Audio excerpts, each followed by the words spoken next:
Going on, Washington Commanders Nation? It's your boy Rio Robinson checking in. Got the Commanders Kings on deck. We got one more to add in a second. First off, Ed Oliver. Y'all know the guy, the real Ed Oliver, not the guy in Buffalo. How you feeling right now, big dog?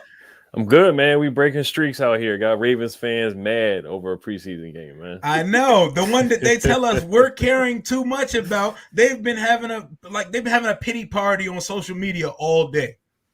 Yes, sir. They've been crying all day, man. We love to see it. We love to see it. My guy repping the burgundy and gold down in the A-Town. My guy Street Scores. How you feeling tonight, man? What's happening, man? Just happy to be here and talk some football, man. You have to win like that. Let's get it.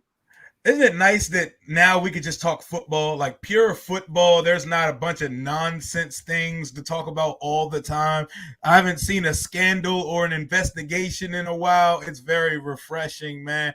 And y'all know the guy. Who else could it be but our guy, Louis T? What's going on tonight, big dog? I'm good, man. Happy to be here. Blessed. I appreciate you for having me on the show.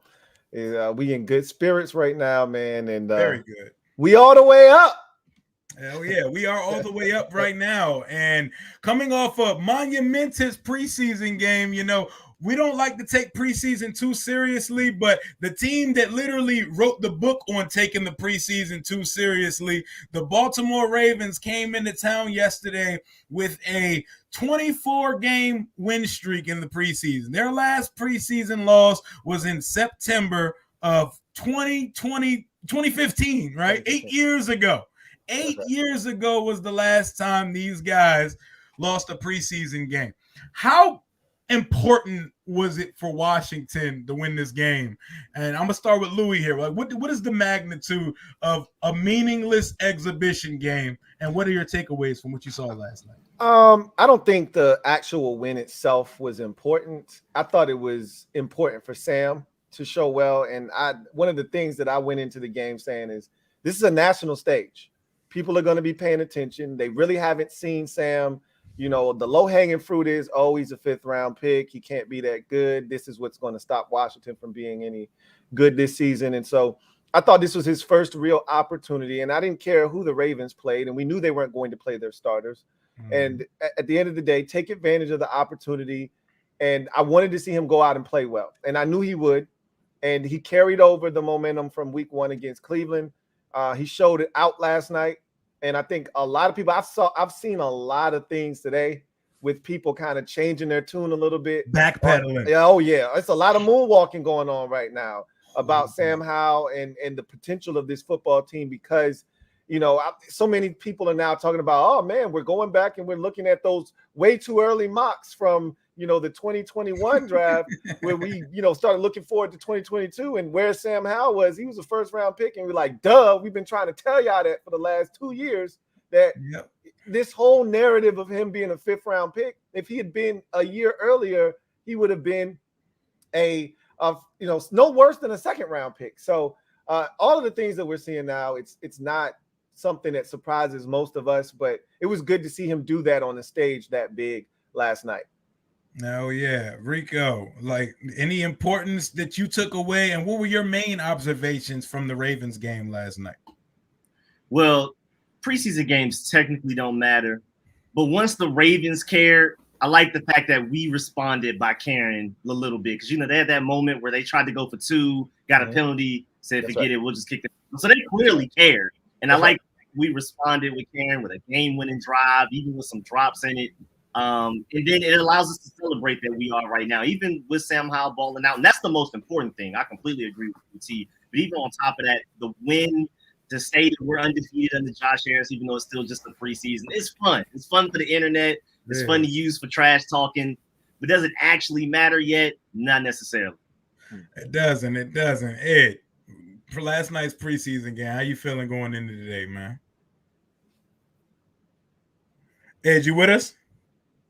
Ed looked like he's stuck. I'm gonna jump back in. I'm gonna jump back in again. Ed on that freeze frame. What was funny was when it got late, that's when I started saying, hey, nah. I want this now, right? Like, when Chris Rodriguez fumbled, I was like, come on, bro. Like, we had a chance. We had the ball. We had a chance to take the lead. And he fumbled, and I'm thinking that's going to be the one that's going to, you know, be the backbreaker. And then you got the dude that just got here jumping off sides on a 4th down, and I'm like, come on, bro. You just got here, man. You can't be doing that. And so I'm thinking, yeah, they going to get us. And then when you know, JP made that play, you know, and that was nasty on the sidelines. That was sick. And gets in the end zone. We go for 2. They make the stop. You can't tell me they won't hype on the sidelines when Caillou Blue made the stop to keep it out of the end zone from tying it up at 28 apiece. So you knew it felt different. And even the announcers, if you were at home watching this, like even Buck and Aikman were like, yo, this is a little bit, you know, different than the normal standard. This is the most fun preseason game we've ever done. Right. Troy was like, this is the first one I've ever done. But he was like, yo, this is the best joint I've ever done. Of course, it's the only preseason game. But when you hear Joe Buck saying Bob Papa, who is the radio voice of the New York Giants, hit him up and was like, bro, I'm all in. I'm invested. I want to see if they're going to break this streak or what. You can't tell me that people weren't watching that and were invested to see if they, you know, were going to break the streak or not. And even Joe Buck was in mid-season form with the kick. It's good. It's like, you need a little extra sauce for a preseason game, right? Then you get the little L from Joey Sly. You know oh, my God. Put the sauce on it. I said, this one is for Danny. We're not going to be body slamming dudes, having them miss preseason games and think you're going to get away with it. So this one's for Danny, man. Hey, I 100% think that Nick Gates hit after the Gibson touchdown was for Danny Johnson, bro. For sure. That man came down the hill running a 4.240 for no reason. And mollywhopped him. While Sam Cosme is grittying. we was having too much fun last night, man. It was a blast. And it was preseason. When have we ever had this much fun in a preseason game? Ed, your thoughts and observations on the preseason game versus Baltimore and its significance last night? Oh man, I loved it from start to finish. I mean, Sam looked the part. He looked like the guy. We had Josh Harris up in the booth. Sorry about my Wi-Fi. You know, it's not 7-Eleven Wi-Fi or McDonald's Wi-Fi. I know you guys gonna joke me about it. Got a dial-up. Josh Harris was lit in the booth, but super lit. Super lit. 2 weeks in a row. That's my owner. Say something. Say something. Yeah, but the handshake out of nowhere, Joe Buck didn't even react to it. That was hilarious. Hey, Joe is a G for that. Troy Aikman was looking like, what the hell is happening? Troy was about to break character, man. Troy was trying so hard not to laugh over there. What the hell is going on in this booth, bro? Yeah, I know Josh Harris' hand was probably wet too. I know he was so uncomfortable. But no, how looked the part, man. He looked the part, man. The 4th and 3 was a great pass to Jahan. The 3rd and 15, like we got a quarterback that convert. He can convert on 3rd and 8, 3rd and 9, 3rd and 10. Like I'm confident in him. Like it's not like how it used to be a 3rd and 10, 3rd and 8. It's okay. It's like, all right, we're ready to get Tressway on the field. But no, this guy, he's getting the ball down the field to Cole Turner multiple times. Terry, Jahan, Diami's looking better because he's got a better quarterback that can get the best out of him. And I love the play where he evaded the rush and threw for a first down to Jahan Dotson as well. So the quarterback looked the part. We even got some good play from Jake Fromm, Joey Sly hitting a big kick. It was good vibes, but I love how salty Ravens fans are because all week Ravens fans were on Twitter hyping up because Devin Duvernay came out of nowhere, threw Emmanuel Forbes to the ground behind the back. Mark Andrews comes out behind out of nowhere, throws Danny Johnson to the ground. So, and Ravens fans are so salty right now because they lost a preseason game that they say that they don't care about, but they really do care about it because they're so salty and mad about it because we broke their streak. So I've been laughing at Ravens fans all day. But no, it was a good win. Even though it's preseason, it's a good win. It's good confidence for Sam. But we got good news about Terry McLaurin. That was one of the biggest things for today. Even if he's not ready for week one, it sounds like he'll be good for week 2. But that's good news that it's a toe sprain, it's a mild sprain. So it's not like a grade 2 turf toe injury that's going to linger for the rest of the season, knock on wood. So that was the best news of the day. But he looked the part. He looked the part for sure. Sam looked the part. You know it's a four horsemen stream when Ed saying some shit that's about that we're gonna have to knock on wood about. I started to reach over and give a couple knocks. It ain't a stream until Ed drop one of those in there real quick. We're podding now, guys. But yeah, man, I'll say the significance is more than just the game. Like, we've seen Washington host joint practices, and we've seen teams come here and outclass us. I watched the Patriots come here and make us look like a Pop Warner football team. Everything from the way they stretched looked different than how we did things in Ashburn. So for us to travel up to Owings Mills this week, and from everything we've heard, outworked, kind of outpracticed, and outperformed those guys. And then Sam Howell looked the part on Monday Night Football in his first national test for all these national pundits who say things like, Washington's quarterback is Sam Howell. They're going to win less than 6 games. Then they watch him play and say, oh, wow, he has an arm. Oh, he can run. Oh, my God. Why didn't y'all tell me he could run? Like, he ran for 900 yards his last year in college. He ran for more yards his final year in school than Anthony Richardson did. And Anthony Richardson got drafted because he can run. So it's funny how these national guys, they catch up late. And then they come back and they're like, oh, yeah, there's something to this Howell guy, man. When we could literally run them tape of everything they've been saying all off season. But the significance of the week was more than the game. It was the practices and the game. And Sam just gave us the confirmation bias we needed, because we needed to see these things we're hearing about how he's growing in practice take place in a game situation. The guy looks sharp. He hasn't let us down yet. He got the LeVar Ball thing going, undefeated, never lost as a Washington Commander so far. I'm excited to see Sam Howell. Has your comfort level with Sam changed, remained the same because you were already confident, wavered? How has it been since these first 2 preseason games? I believe he's what, 19 of 28 for 270 yards, 3 touchdowns, no picks, starting with Rico. How has the preseason changed, or has it confirmed what you already believed with Sam? It's definitely increased my optimism for how he's going to perform at quarterback for us.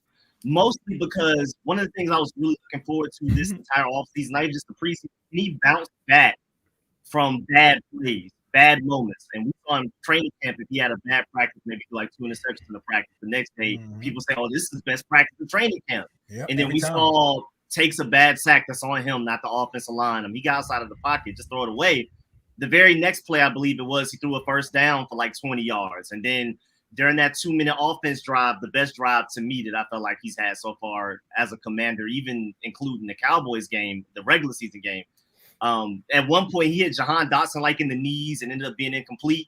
And then immediately after that, he hits Jahan Dotson like 20 yards down the field. So I love the fact that this guy's shown that he has short-term memory. He's not flustered by getting hit, by having a bad play. He's like, that's my bad, and then makes up for it immediately. Not in the next drive, not the next quarter, not the next game. It seems like at the very in 2 plays, he's going to make up for the bad play. And that makes me very encouraged how he is as a quarterback. It's not just the physical tools. We know he has all of that, but mentally. And then on top of that, I'm starting to see him change protection at the line, seeing that, okay, this may come in and blitz.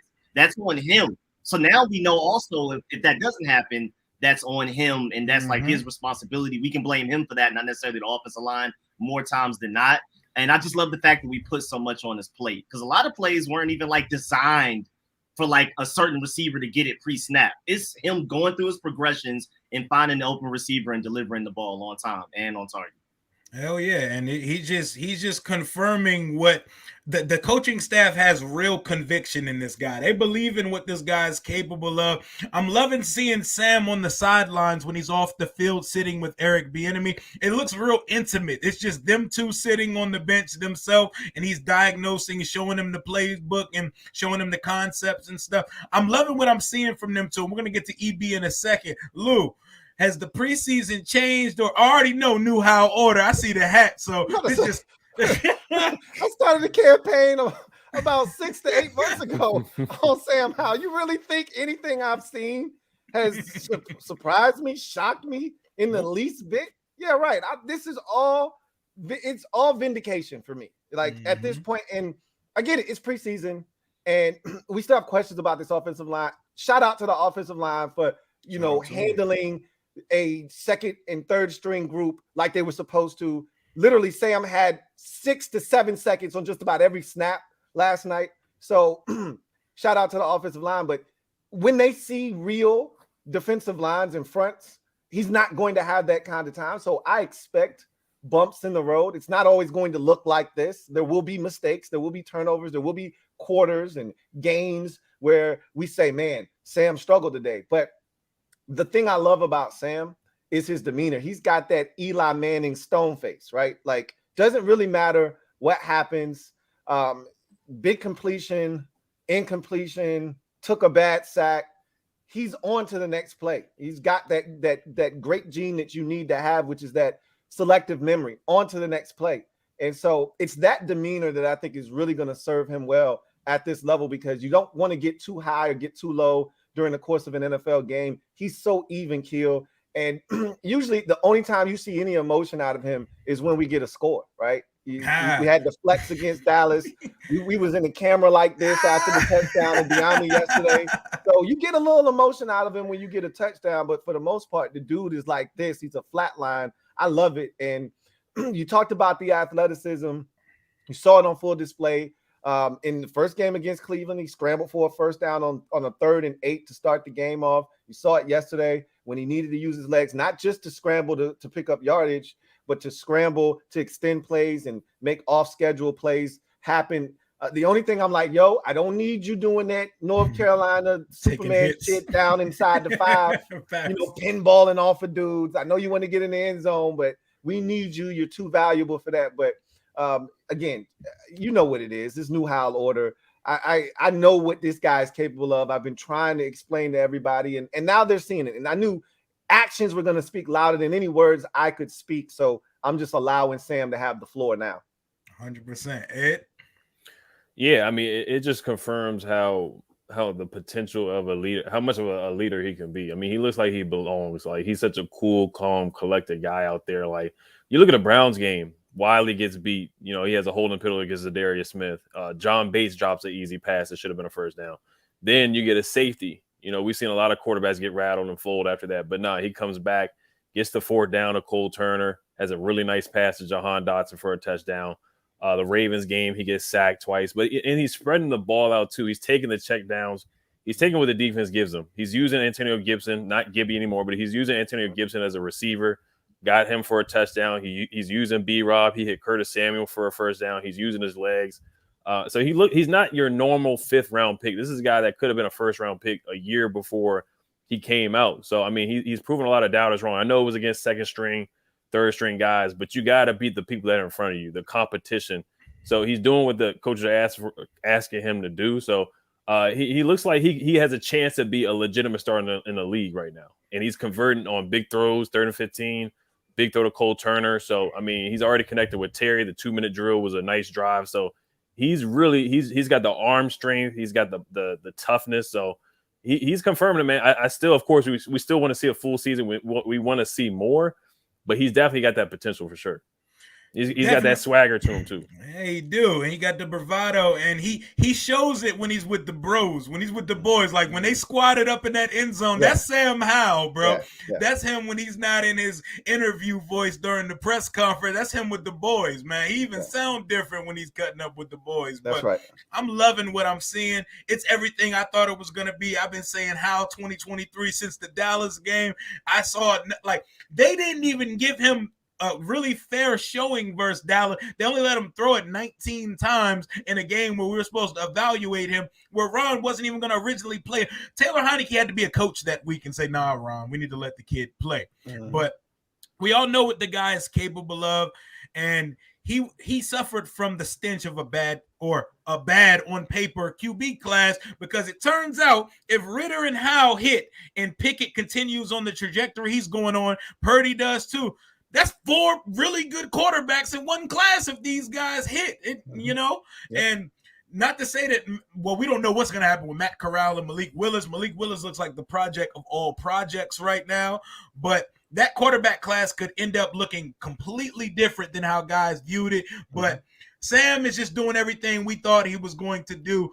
But the real talk of the town should be Eric Bieniemy's offense so far, because I'm liking what I'm seeing when I see route concepts not running into each other like our last offensive coordinators. And my favorite thing, even though these aren't real games yet, they're preseason, we're not punting drives just because we get behind the sticks. Do you know, it seems like every offensive coordinator we've had for the last 20 years, we get a holding, we get a sack, we do something to lose yards, and we say, all right, drive's over. We're going to run a draw. We're going to run a shotgun zone and punt the ball.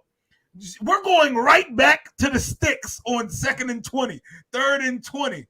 Eric Bieniemy's offense so far and his cool demeanor, because as intense as we hear him on game day, he looks like he's thorough and he's about his business. Lou, what have you seen from EB's offense so far? So this was the expectation when we got him, right? Like, so many people didn't want to give him credit for his role in the success of the Kansas City Chiefs. And I don't know if you guys are listening to the broadcast last night, but, you know, they'll drop gems on you every now and again. And Buck and Aikman, I want to say it was Aikman who was the one that said, look, man, he was pretty upset when we brought up the fact that people talked about him not having a big, you know, role in what Kansas City was doing offensively. And so I think he takes that personally. And you see a lot of those concepts here in Washington. I thought a great example of that was so often last year and the previous 3 years with Scott Turner, so many mesh concepts, right? Just shallow crosses right underneath, then get a second level throw, and it was just we ran that so often. Teams knew what we were running. Yep. So Terry runs a shallow, what looks like a shallow cross, and then he goes up the field and he sits down in the middle of the field for about a 14-yard gain. And you're like, damn, that was really, you know, because as a defender, you're used to them just going and continuing across the field. So you just turn him loose, and then he turns up the field, and then he sits down before he gets to the safety. And, you know, that's a different concept. That's a different look. And you're seeing so many, and this is the thing, he hasn't even gotten into the playbook for real. He's just giving you a little taste. And something that I know is going to end up being a lot better for us this year is the screen game. It's still not working in the preseason. Oh, right? It's still not working not even a little bit. We can't run one effective screen. But we're so much more athletic on the offensive line this year. I think they're going to figure out the screen game, the timing and all of that stuff is going to get better. And so when this all comes together, I think this offense is going to be very hard to stop. Now, it all really centers around, because my assumption, I'm assuming, and nobody else should do this, I'm already assuming Sam's going to do his part. So for me, it's the offensive line, right? That's what's going to dictate, because I don't know if y'all realize this, but a lot of these routes, you know, Sam going through these progressions and things, these are long developing routes. I just talked about a route where Terry is running a shallow cross, then goes up the field and then turns and sits down. He had a play to Terry down by inside like the 15-yard line. It was just 2 deep curls, comebacks. One on each side. Jahan ran one, Terry ran one, and he hit Terry on the comeback. That's a 3.5 second route developing down the field. Like, they have to protect. So the offensive line is going to be really critical. But I think so many people just look at Sam and expect him to have to, like, he shouldn't be throwing the ball 37 times. We should be able to run the football, take pressure off of him. There's a lot that goes into this. We haven't really seen a ton of the run game. I'm hoping that there's a lot more there, and there's layers that we're going to peel back as we get to the regular season. You don't want to show too much. But from what I've seen so far, I think we're going to be able to run it a little bit better. And if the offensive line does its job, EB's offense is going to come to life here in Washington, and we got the parts to make it work. We do. Ed, EB. I love what EB is doing. Everything that they said in the summer is becoming true. They're not lying. Like Antonio Gibson, they're using him as a receiver. I saw him line up on the outside a couple of times. B-Rob has lined up as a receiver a couple of times. So they're trying different things. The screen game still isn't working right now. But you see the spacing with the receivers right now. And you see how, you know, Jahan, he said he wanted to get the best out of Jahan. Jahan's already cooking 70 yards in the first half. Yesterday, and then he's cooking in the Browns game. So he already said he wanted to get the best out of Jahan. You see the connection with Sam and Terry, and then like you guys said, like Sam is going over with the clipboard to Eric Bieniemy every time. You saw it in practice and training camp. Every time that Sam made a play, he was talking to Eric Bieniemy in training camp a lot. So, and it looks like the whole controversy about guys being pushed too hard or guys being concerned or a little concerned, it looks like you can throw that out the window right now because guys are gelling right now. It looks like they played together for a couple of years, the way they've been connecting. Diami, he's getting the best out of Diami right now. Diami looks improved in practice. He looks improved in 2 preseason games already. He's made some big plays. He's always yelling at guys to line up right and to be stronger with their hands. Diami has made a couple tough catches. We already see Terry making tough catches already. And he really wants to get the tight ends involved. We've seen them target Cole Turner multiple times. They targeted John Bates, even though he had a drop. And even with the third string guys, you see that they're trying to get the ball to the tight end. Curtis Hodges is 6'9", 6'8", but he barely jumps over a cup to get that ball and he drops it. So even they're targeting him and they gave him multiple chances to get a catch. So everything that they said about or Eric Bieniemy has said in press conferences that he wants to do, he's doing it right now. Even though it's a vanilla offense, they're keeping it simple, but he's coming in, he's doing what he said what he wants to do. Oh yeah, man. It looks as advertised right now. Rico, close us out on EB. Yes, sir. And to your point, like practices should be hard so that games are easy. And it's granted it's only preseason, but you're seeing the fruits of that labor where practice being harder than games. They just go out there. I mean, the running backs, Eric Bieniemy has them in practice running 50, 60 yards every run, even if they've technically been tackled within like the first 5 yards. So that when they get in the game and they get tackled and they only ran like 5 yards, they're like, I'm ready to go again. Let's go. Like their conditioning is a little bit higher, a little bit better. Just little things like that are definitely adding up for us.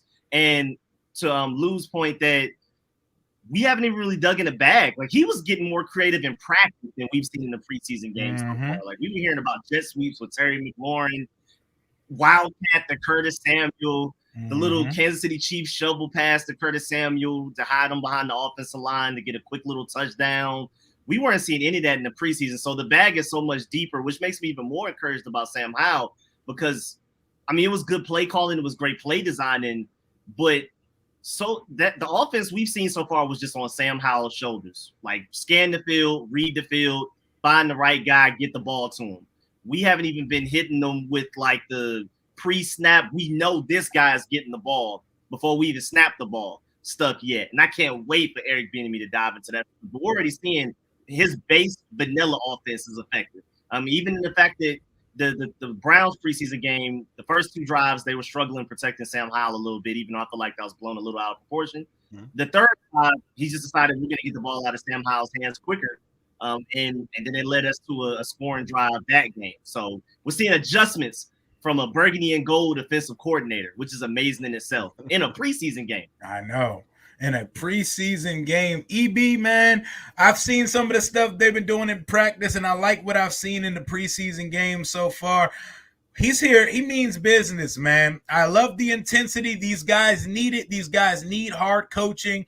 They need something different. How many times do you want to be in the bottom of the league in offense? How many times do we need to average less than 19 points a game for us to get it through our heads that something needs to change, and that something is us? The players that are here and the whole process, the people calling the play, they needed some energy in that room. Scott Turner was too monotone, too calm, and he didn't do well with adjustments. But I like what I'm seeing from EB so far. But let's switch to the other side of the ball. Tyrone, it would be awesome if all 4 of us could attend the game. We all in different locations, though. It's kind of hard. We all got different schedules, but that would be hard if we could do that one day. And, hey, if you see us, if you ever see me out there, pull up on me. You already know.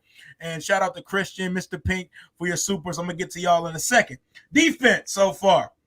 We still have, like, our biggest kryptonite is mobile quarterbacks. It doesn't matter if it's the first string, the second string, third string, fourth string, and apparently it don't matter if the other quarterback's the first string, second string, or third string, because Josh Johnson was doing the Daniel Jones thing versus us when he was in earlier, and it seems like every quarterback with legs we struggle to contain.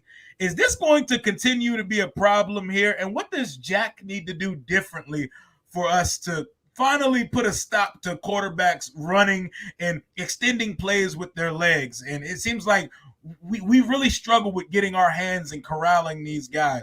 Rico. Well, it's difficult because this last preseason game, I mean, I think Emmanuel Forbes, Jamin Davis, and Cody Barton were the only like significant defensive starters that played. Mm-hmm. So it's really hard to surmise how like if we really struggle with containing, we kind of got to see it.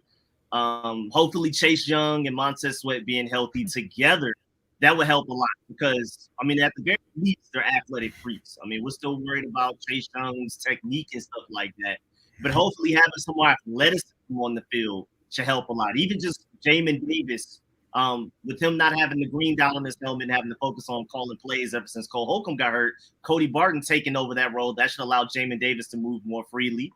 We've added a lot more speed to this defense, and even just Emmanuel Forbes, Quan Martin, Percy Butler's learning, Derek Forrest is only getting better. I feel like we're definitely a faster defense this year. As far as containing them in the pocket, that's a lot of nuanced stuff that we're definitely going to have to work on. But I feel like no longer are the days that we're allowing them to run for at least 40 yards. I feel like we should get them within at least, the very least the first 10 yards with the added speed we have to this team, mostly led by just Chase Young being healthy, hopefully.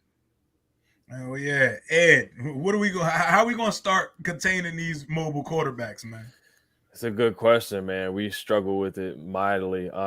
Yeah, I mean, I would use Jamin Davis as a spy, and then you got Chase and Montez on the edge. They're very athletic. Even Andre Jones has looked good as a backup.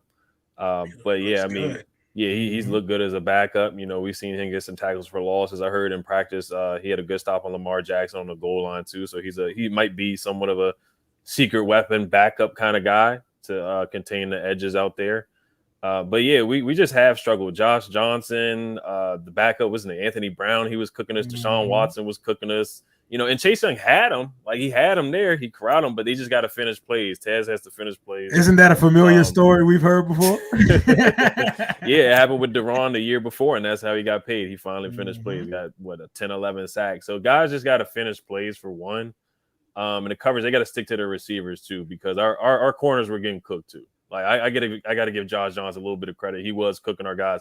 Like, Wild Goose was getting cooked left and right. He had a bad penalty. Then he threw the touchdown to, can't remember whether it was Prochet. It doesn't matter. But yeah, our corners were getting cooked. But our starters will be better for sure. You know, Forbes was far off on Zay Flowers. I'm not worried about that. And then they got to tackle better. Like, Quan Martin, he let Zay Flowers get an easy touchdown, and then he whiffed on Josh Johnson for a first down too. So Quan's got to pick it up. We got to tackle better. But I trust our starters with Cam and Derek. They don't miss tackles. Emmanuel Forbes looks like he's a heck of a tackler already for being 170 pounds. Crazy. So had a 3rd-and-1 stop. Then he had a big goal line stop. So he's debunked the narrative already for sure in preseason. So guys really got to wrap up. That's a big part of it too. We have struggled with tackling a little bit over the years, finishing plays. But that's what I really pin it down to. Guys got to finish plays. They got to wrap up, especially with Quan Martin. He's got to stay off Twitter, and he's got to finish these tackles. King Twitter fingers needs to relax, bro. Yeah, because he had a good pick. He had a good interception, but he had 2 bad whiffs out there. Hey, that pick saved him from another Twitter baptism because he was looking lost out there in that first quarter before that. He was looking lost on the play that he caught the pick, but the recovery speed and maybe a throw that was behind the receiver saved him. But Lou, defense containing mobile quarterbacks, our kryptonite. How do we fix this? Yeah, this has been an issue for a while. And you're going back 2 years ago when, Ron talked about the immaturity of the defense and called out both defensive ends, Chase and Montez, about them not rushing with contain and flying up the field. I don't know if you guys heard him after the game last night, but he was pretty pissed about the same thing kind of happening. Guys not keeping rush lane integrity, going too far up, not retracing their steps and coming back and collapsing the pocket. And so those rush lanes should not be available if guys are rushing together. And that's the thing that Warren Sapp has been preaching to them, when he's out at camp, is like, hey, they can't stop you when 4 guys rush as one. And so what they have to do is kind of stay within the framework of the defense, stay within the framework of the rush lanes. When all it takes is for one dude to go rogue. And if that quarterback is able to escape and there's a big gap, that's what happened in the first game in particular against the Browns, is that they were some really good rushes. But what ended up happening is a lane would open up because somebody decided to go, looping around too far, or somebody would get pushed out of their gap. And next thing you know, the Red Sea parts and Deshaun Watson's taking off. So it's all about rush lane integrity. I think as you get into the regular season, you'll see a lot of that, tightened up. And like y'all said, Chase had an opportunity. That's the play he got the stinger on. Mm-hmm. And so getting these guys on the ground is going to be the biggest thing. There was an opportunity for KJ Henry to get a sack on Anthony Brown, first possession of the third quarter.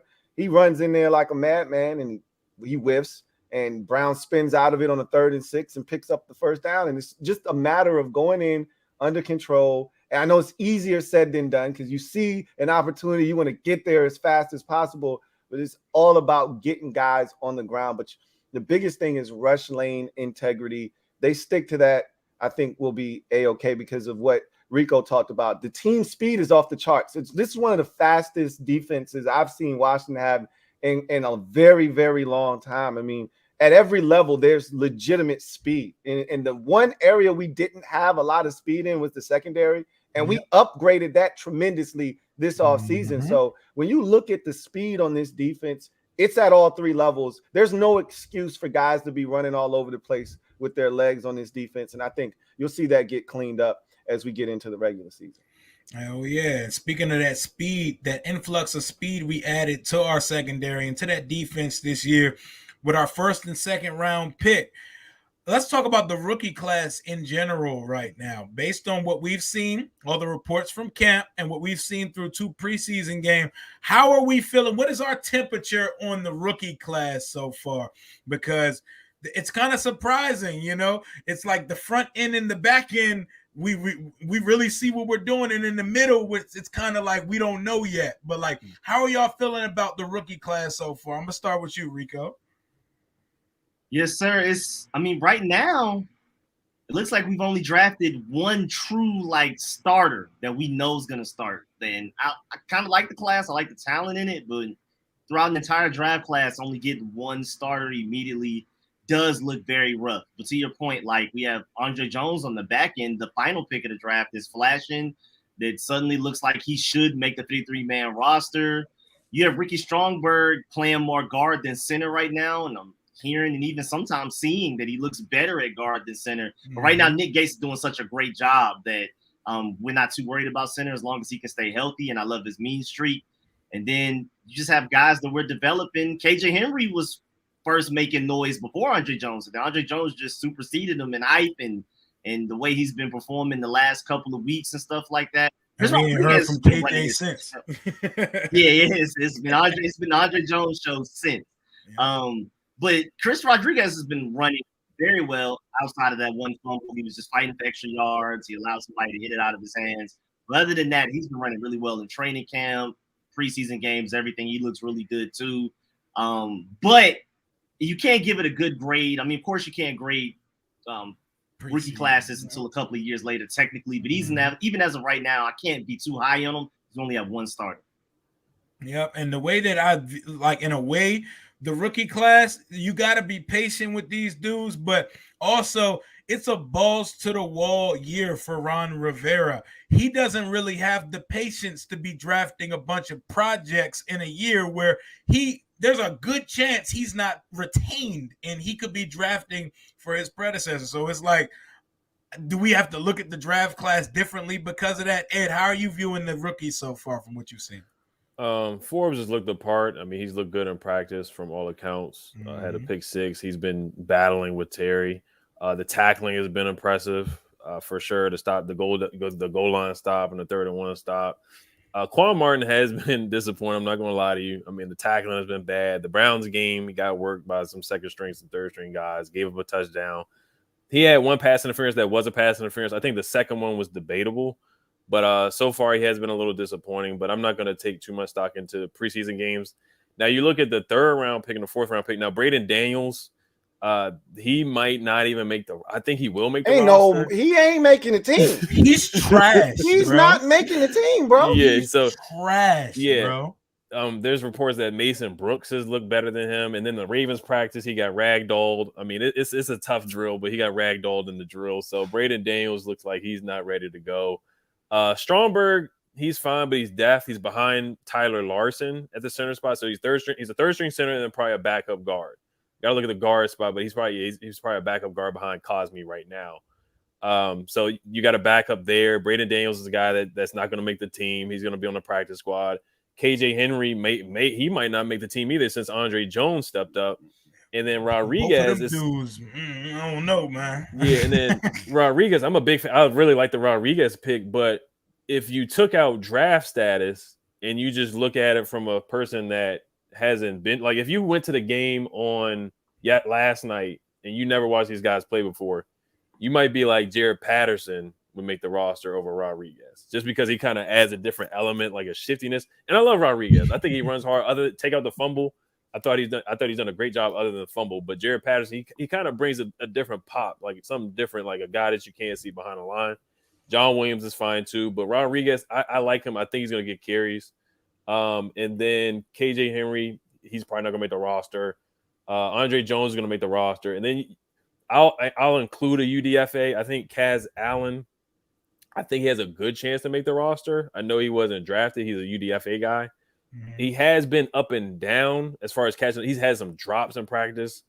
That's a big reason why he's still on the bubble. But as a punt returner, he can bring something different to the table that we haven't had since Steven Sims. Even though Steven Sims was putting the ball on the floor too much, he brings something that we haven't. I haven't seen a 20-yard punt return in a long time. Because Dax Milne just wasn't getting. I know 20. Like shit, we barely see 7-yard punt returns with Dax Milne. He catches. He does catch it though. Like I always give him his props for that. He catches every single one, but it's very bare minimum. There's nothing happen after he actually catches it though. But Lou, go ahead and tap in on the subject. So 7 picks. I think the bookend 2 on each end are fine. Right. Quan Martin's young. These are the growing pains of a young player. He's not in the Big Ten anymore. You're not playing against, Michigan State. You're not playing against Northwestern anymore. This is high level competition. It may take a little bit. And for the life of me with this staff, I just don't understand why they haven't learned from previous situations. Jamin Davis, what did they do his rookie season? They took a dude that runs a damn near 4.3, put every single linebacker position on him, made him think, and all you saw was Jamin Davis look a step slow at every single turn in his rookie season. They finally say, hey, we're just going to put you at weak side linebacker, and he starts running around, right? They did it last year with Percy Butler. We're going to throw as much as we can at Percy Butler, see what he can do. Percy even said, man, my head was spinning last year. Shit was moving at warp speed. Like everything slowed down for me this year. I'm a different player. So I just think that's what Quan Martin's going through right now. They said he's so versatile. Like he was the only player on the team website that was listed as a DB. He wasn't a safety. He wasn't a corner. They have him listed as a DB. So they're throwing safety stuff at him. They're throwing corner stuff at him, nickel, boundary. They're throwing everything at him. And the man is just trying to process. You see him moving slow. I'm not worried about him. Emmanuel Forbes has looked good. I really like what I've seen from Chris Rodriguez Jr. Andre Jones has been a pleasant surprise because I thought that was a wasted pick, honestly. Same. So I was so wrong about him, and I'm happy that he's getting the job done.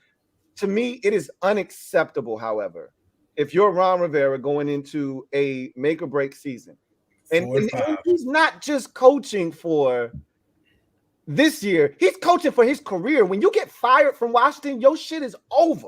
It's done. It's done. You don't come back from being fired by Washington. So you're coaching for your livelihood, and you're going to draft a guy. See, this is the beauty of the NFL draft. Unlike other sports, particularly basketball, where the draft comes first, and you don't know what you're going to get in free agency. Free agency comes first. They already knew they signed Nick Gates. They already knew they were bringing back Tyler Larson. So why remind me again why you're drafting Ricky Stromberg if he can't come in and help you right now as a third round? That's a day 2 pick we talking about, right? Yeah. Like that's unacceptable, right? So then the 4th round, Braden Daniels, you knew he was 297 when you drafted him. You knew this was a 2-3 year project that turnstile that he would turn into a starting offensive tackle, but it's not happening this year. It's not happening probably next year either. You knew that. So drafting a 4th round guy that you know probably isn't going to be able to help you. Again, I get it. It's 4th round, day 3, but that's tough for me to stomach, man. Like KJ is fine. They traded up. They were hoping to get a little bit more from him. I thought the testing numbers kind of showed us that, hey, look, man, he's probably not going to do the things that we want him to do. But I was hoping that he'd be a little bit more polished. And Andre Jones has kind of came out of nowhere and replaced him as the guy that they probably thought KJ Henry was going to be. You really don't care where you get it from. You just wanted one of those two guys to be something, and it turned out to be Andre Jones. So I feel like it's a solid draft. Now, obviously, we don't know. You got to wait 2-3 years to be able to really assess the draft. But the thing that's disappointing for me is you got essentially two guys in the third and fourth round. And we were debating this when these picks happen. You got two guys that probably can't help you right now. And that's a problem for me in a year where you're trying to win. When you need to. Yeah, you have to. You have to win. It just doesn't make a ton of sense to me.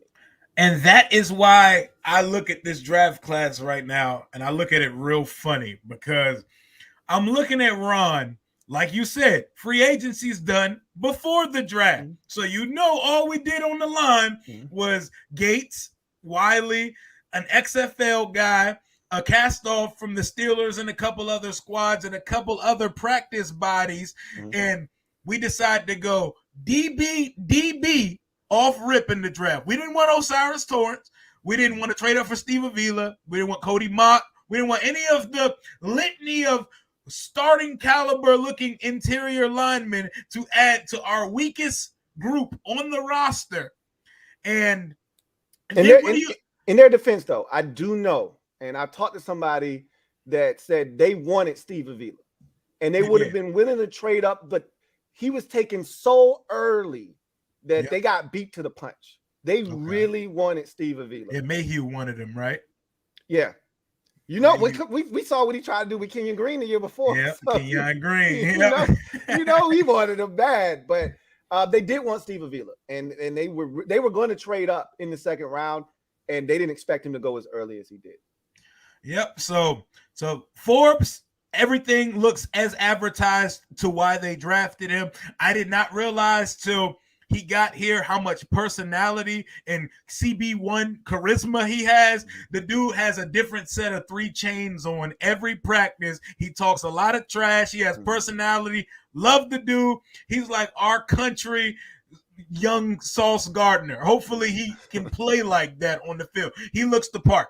Quan Martin, like you said, they're putting way too much on his plate. He's wearing way too many damn hats as a rookie right now. And then rounds 3 through 5, it's like, what the hell is even happening right now? Ricky Stromberg shows promise. He's not getting on the field right now. Braden Daniels is not starting on the scout team squad. Like on the practice squad scout team, Braden Daniels is not starting on that shit. We all saw the clip of the Ravens one-on-one drill, right? Where the dude did a shimmy and then just ran up to him and bull rushed him and knocked him slam off his feet. I'm like, are you kidding me right now? And I get it. One-on-one drills are tough, right? And it's set up for the rushers to win. But damn, I mean, that's pretty damn bad. The problem is that's what he looks like in Ashburn every day at practice. And he's a small guy, man. When's the last time you heard a positive report about Braden Daniels? Have we got one yet? No. And they look, this is the thing. They knew that he was a project. That's why I couldn't co-sign him in the 4th round. You know what I'm saying? Like that first pick of day 3 is another dude that you should be counting on to come in and help right now, even if it's just special teams. He should be able to come in. I can't even put that man on field goal unit. You know what I'm saying right now? Like it's that bad right now. You can't use him in any capacity. Like there's no way. I'm going to be disappointed if he's on the 53-man roster. Like they have to keep Trenton Scott as another tackle. Like you have to keep Trenton Scott as a 4th tackle. You cannot keep Braden Daniels. Nobody's taking him from you. And that's how you got to play the game, right? Can we sneak him? Nobody's fighting you over Braden Daniels. Trust me, you can get him on the practice squad, right? I think he's cut.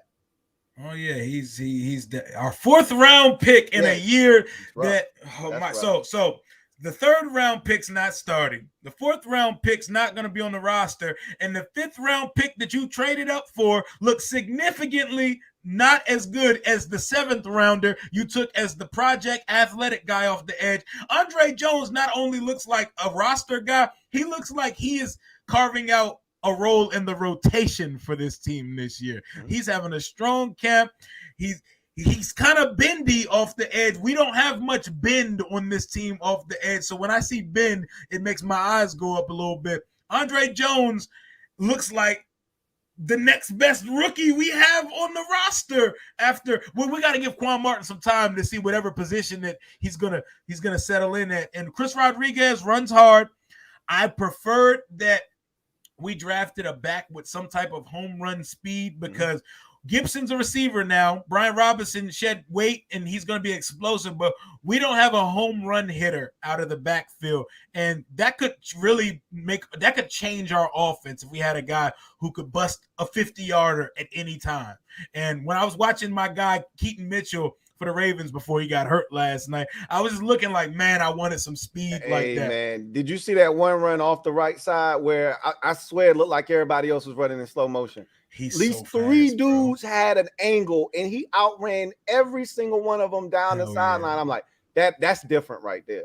That looked different. Fast. That man is fast. I want some type of speed, but Chris Rodriguez, he runs hard. He had a bit of a fumbling problem in college. I think he fumbled 9 times at Kentucky, but he only fumbled like once his last season there. Hopefully that's not something that continues because I do not need to see another running back with fumble issues. But right now, this draft class, we haven't played a game yet, so it's a little wild to say it's not good, but the early reviews are not looking great right now. The Q score on this rookie class so far, it looks like we got a couple dudes that could be dudes, and then it's a bunch of guys, and some of these guys should not be on any roster in their rookie year. And you're supposed to give guys patience. I'll say this. If you hit on 4 of 7 draft picks, that's a good draft. You won.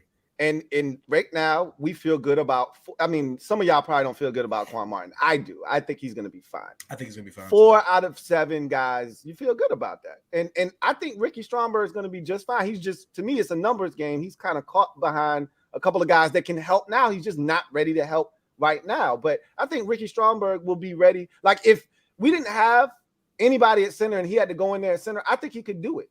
Right. But it's just the fact that we got 2 dudes in front of him. We don't need him to play. So I think this is going to ultimately be a really solid draft class when it's all said and done.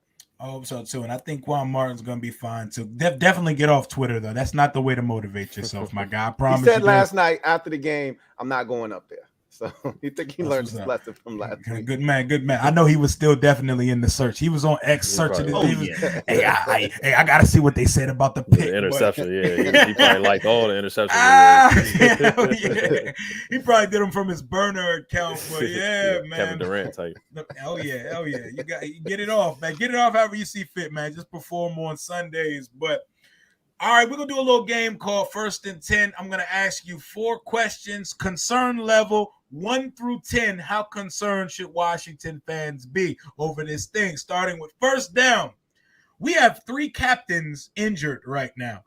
The plantar fascia with John Allen, Terry McLaurin with the turf toe sprain, whatever you want to call it, and Logan Thomas dealing with whatever Logan Thomas is dealing with. I think Cole Turner's getting comfortable at that tight end 1 spot with Sam. But what's your concern level 1 to 10 about week 1 availability for our 3 captains? Rico. Availability specifically, maybe it's a little high, but just based on our opponent, I'm not worried as much. Even though Cardinals are talking about us like we're talking about them. I think they're talking about us. Podcast that was making us sound like we were the easy win. So you got to respect everybody. It's not like we're just going to walk in there room with our backup type of thing. But I'm not too confident in everybody playing week 1. But I also feel like who we're playing is going to factor into that.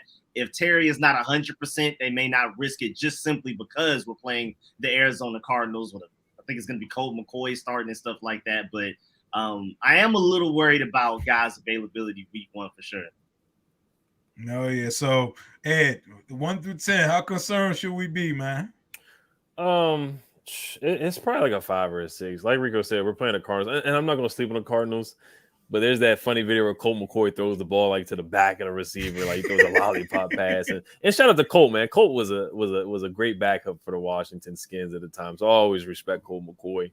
But we definitely gotta take it to Colt for sure in a couple weeks. What you mean? He about to lose the job to Clayton Tune. What you mean? We about to get Clayton Tune on week 1. Yeah, either one can get this smoke for sure. But Terry, man, we've seen Terry play on a high ankle sprain, which is a different injury, but he looked like he didn't even have one against the Eagles in 2020, where we had to beat them for the NFC East crown, where he looked like he was 100%. He bounced back from that, so he's a tough guy. Who knows if he'll be ready for week 1? We got good news that it's a mild toe sprain, so that's great news. John Allen's a tough guy. I think he's going to be ready for week 1. You brought up Chase Young with the stinger. I think he'll be ready for week 1 too. Logan Thomas, man, I already said during the offseason, I was like, man, he should be cut. Honestly, that was my thoughts on him. Yeah. But no, I respect Logan. I think he's a good guy, captain. He helped get Scott Turner fired, so I always respect him for that. He had a great season in 2020.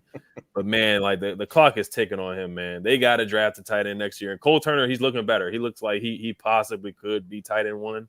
So Logan Thomas, I think he'll be ready week 1. And you didn't bring. I mean, Fedarian Mathis is not a captain, but I think that's somebody you got to keep an eye on with him too. Honestly. The first game last year, he gets hurt in the first series, and he gets hurt in the first series again against the Browns, and he's in a boot right now. So I think it's somebody to monitor for sure. And Sadiq Charles made it through the game, so knock on wood again.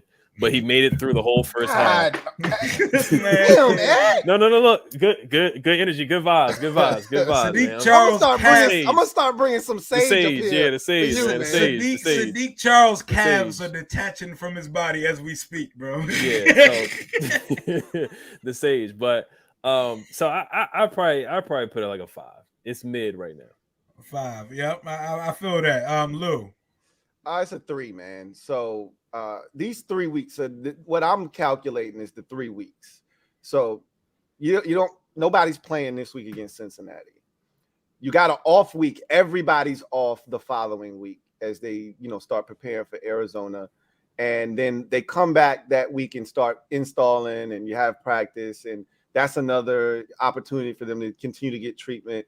Look, the issue isn't week 1 for me. It's just the lingering effects.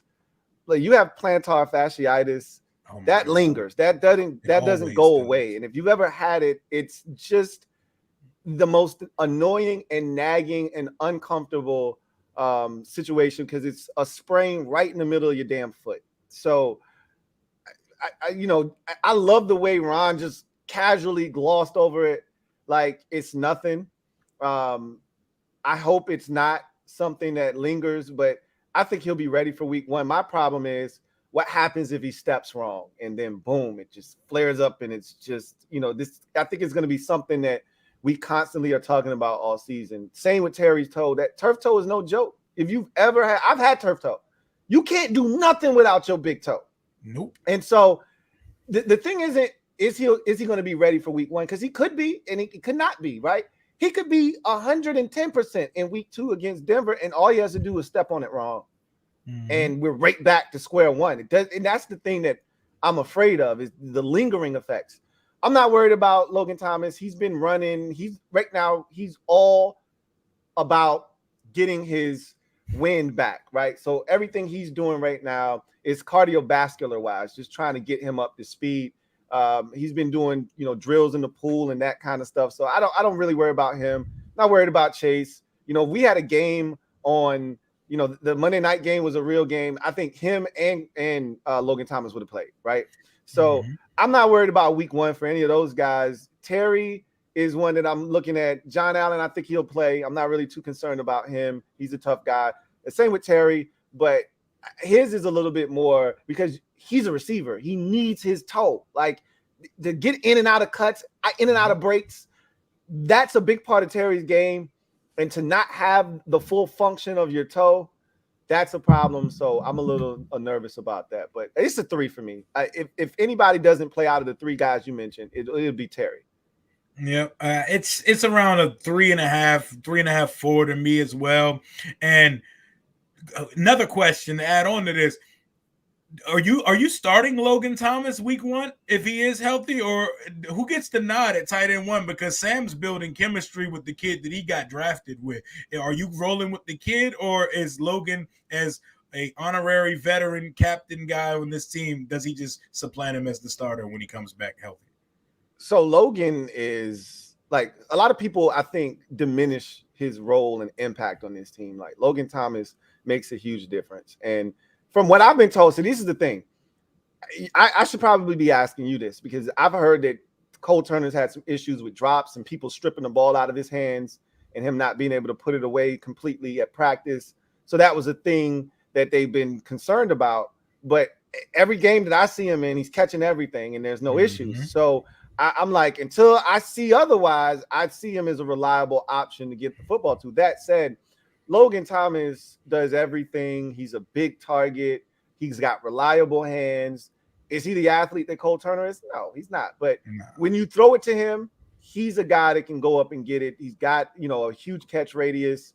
I think he's a much bigger part of this offense than a lot of people are giving him credit for. And that's why they're taking it so slow with him, because understand, it's less about who starts, because we can put packages in where, hey, this is Cole Turner's formation and he'll be in here and he'll be the one that Sam will be targeting here on this particular. Like, you don't have to worry about, starting and reps and things of that nature, because you can get Cole Turner in the game if you want him in the game. The thing is, if you don't have Logan Thomas, then you have to think about the rotation of tight ends. Like, is Cole Turner, if anything happens to Cole Turner, are you cool with John Bates? Because we really don't have nothing after that. Nope. You know what I'm saying? So the importance of Logan Thomas is we need to be 3 deep. And in order to do that, you need a healthy Logan Thomas to have that happen. You lose Logan Thomas, you're one injury away, right, from this tight end position being as irrelevant as it was last year. This is a tight end friendly offense. If you haven't noticed already. Oh yeah, very. They're gonna get the EB gonna get the ball to the tight end. That is a part of the plans here. Yes. And even to add to that, I really agree with Lou. Before Logan Thomas got hurt, he was Sam Howell's favorite target from everything I was hearing in practice. Ever since he's gotten hurt, it's basically been like Jahan Dotson, a mix of Cole Turner every now and then, and stuff like that as well. Terry McLaurin deep down the field.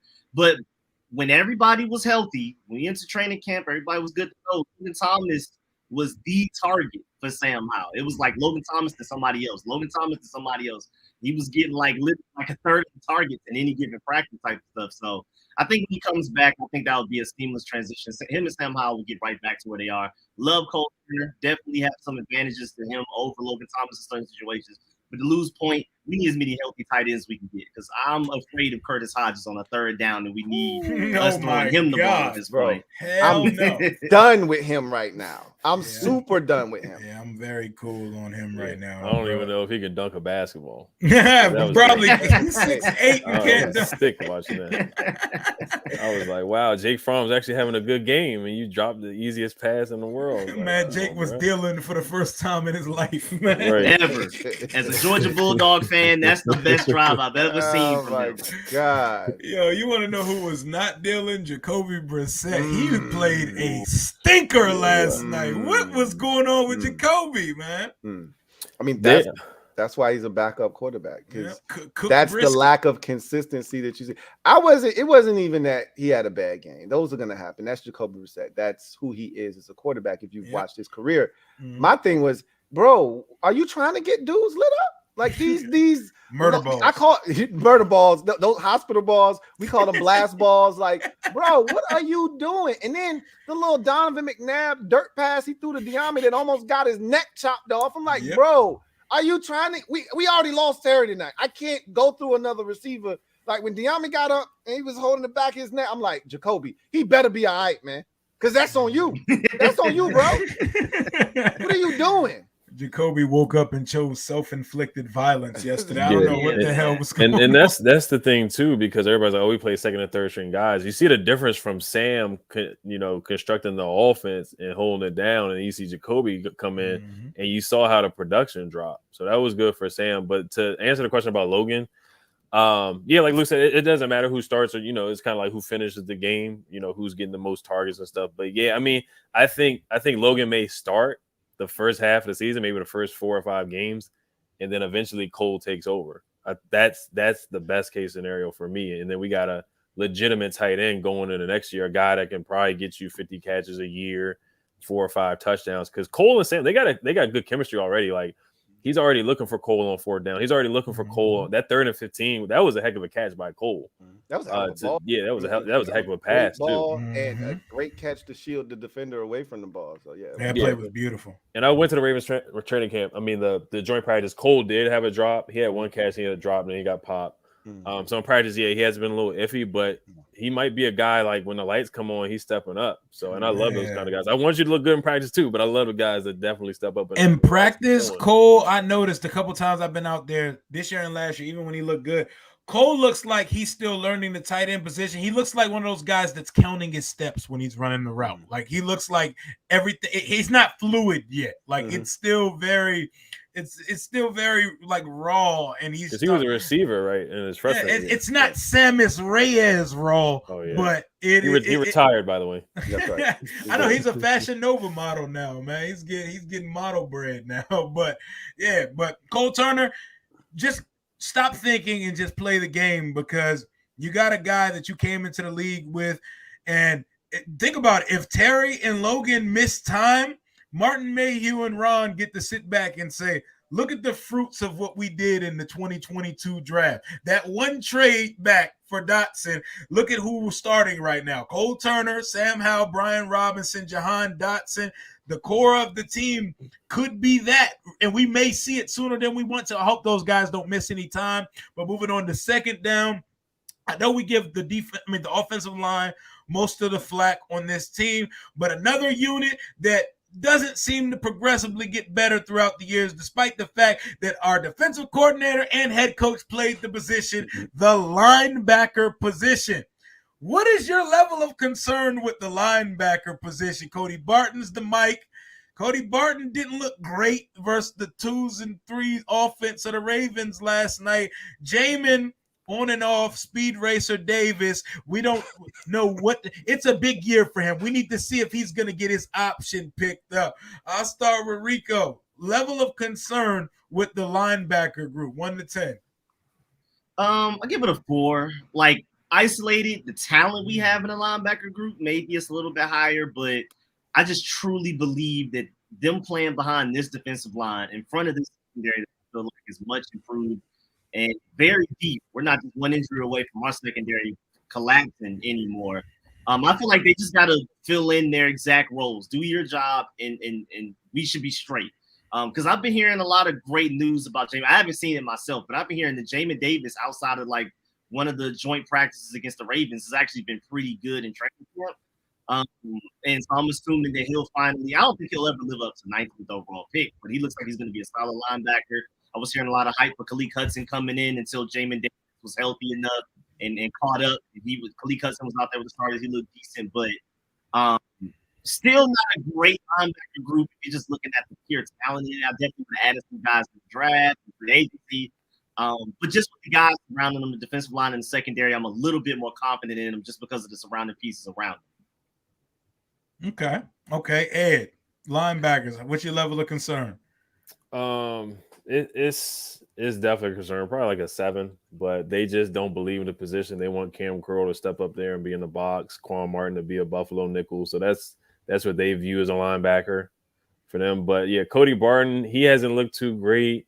They've been getting ran on. Of course, David Mayo is David Mayo, so he's definitely going to get snaps, and he's going to play. He was getting cooked by what's his name? The tight end. I think his name was like Kolakar or something like that. One of them was cooking him down. Kolak, something like that. Yeah, he was cooking them down the seam a couple of times. Roasting him. Yeah, so I mean, that's just what you're going to get from these guys. But yeah, you got to trust in the D line, the surrounding parts, and they're probably going to play like one linebacker at a time sometimes. So they just don't believe in the position at all. They're going to throw a bunch of DBs out there. They're going to mix and match. They're probably going to have like Quan, Forbes, Ben St. Juice, Fuller sometimes out there at the same time, Defoe, Cam Curl. Like they just don't believe in the position at all.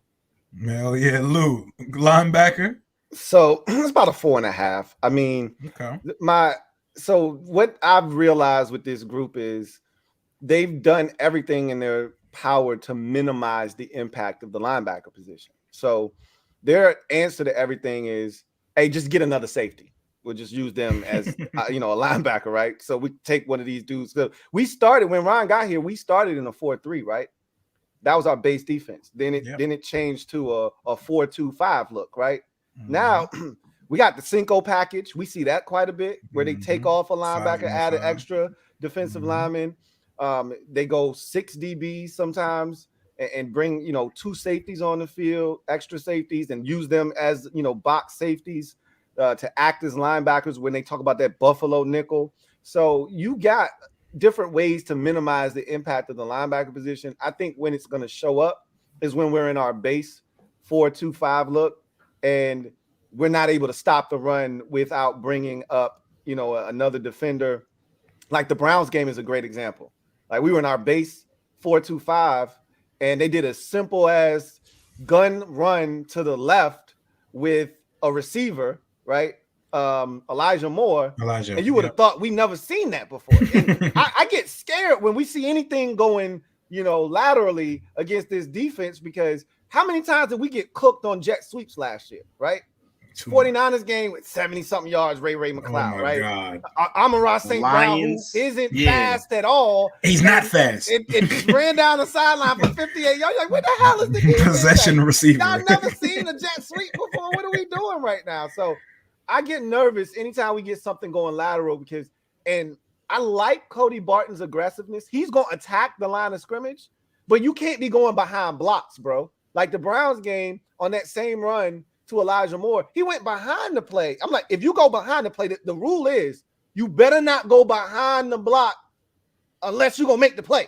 Mm-hmm. If you're not going to make the play, you better go and take the right angle. And he went behind that jank with the utmost confidence. And he ain't get there. And then all you see him is get outside. You're like, come on, bro. What are you doing right now? So I think his aggressiveness is going to actually benefit us when he gets more comfortable with, playing behind that defensive line. But ultimately, they've done a really good job of minimizing the impact of the linebacker position. And I think they're going to continue to do that, whether it's the Cinco package, whether it's Buffalo nickel, whether they only leave one linebacker on the field. They are going to find ways to make sure that the linebacker position isn't as big of a liability as, it could be if they keep them on the field at all times. I'll go with like a 5 because it's like right in the middle. I'm not really confident in the group and I'm not really overly concerned because I know the secondary and the D-line are ridiculous. So their task isn't too tall of a task to just look adequate. But Ron and them have told us for years that they don't care about the linebacker position. As far as they're concerned, the linebacker position don't exist. So I can't get overly concerned about it. But at some point, we are going to see a good linebacker come through this building one day, right? Man, I was so disappointed when I saw the money that David Long Jr. got in Miami. And I'm like, bro, I watched him yesterday or 2 days ago against the Texans, knife in the backfield for like a 5-yard tackle for loss. And I'm like, bro, we couldn't have signed him.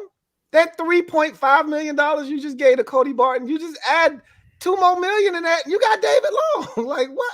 What is going on right now? I'm convinced they don't even scout the linebacker position. They don't watch tape on them, the free agents, the draft. Like, they just don't even talk about linebacker, bro.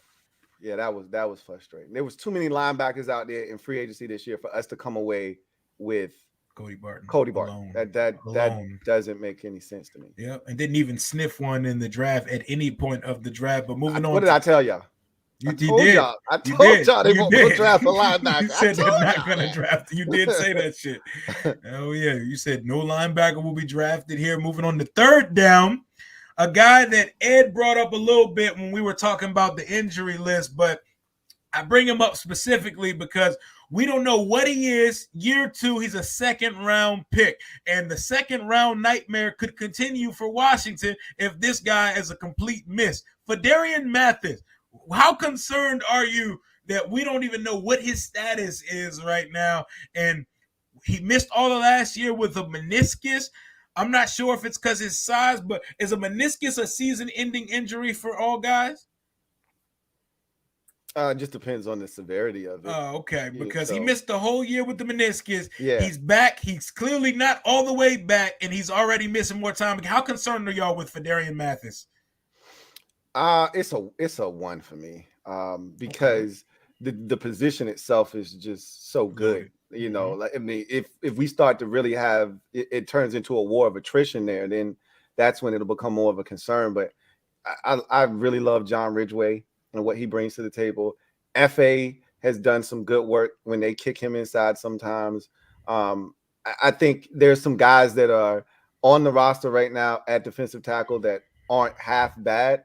I like Patoa Ia, the guy Benning Patoa Ia. I like him a lot. So he'll be on the practice squad regardless of what. I think the position is fine as a whole. And his role is, it's not, I don't want to minimize it, but I mean, how many snaps is he really playing a game anyway, right? So if John Allen and Deron Payne are right, they're going to probably be playing, 75, 80. Hell, with Payne, he was playing like 95% of the damn snaps. So I think we'll be fine there. I would love to see him stay healthy because even that little glimpse against Jacksonville in the preseason as well, he looked good. He looked like he was going to serve a purpose. So I think he'll be fine.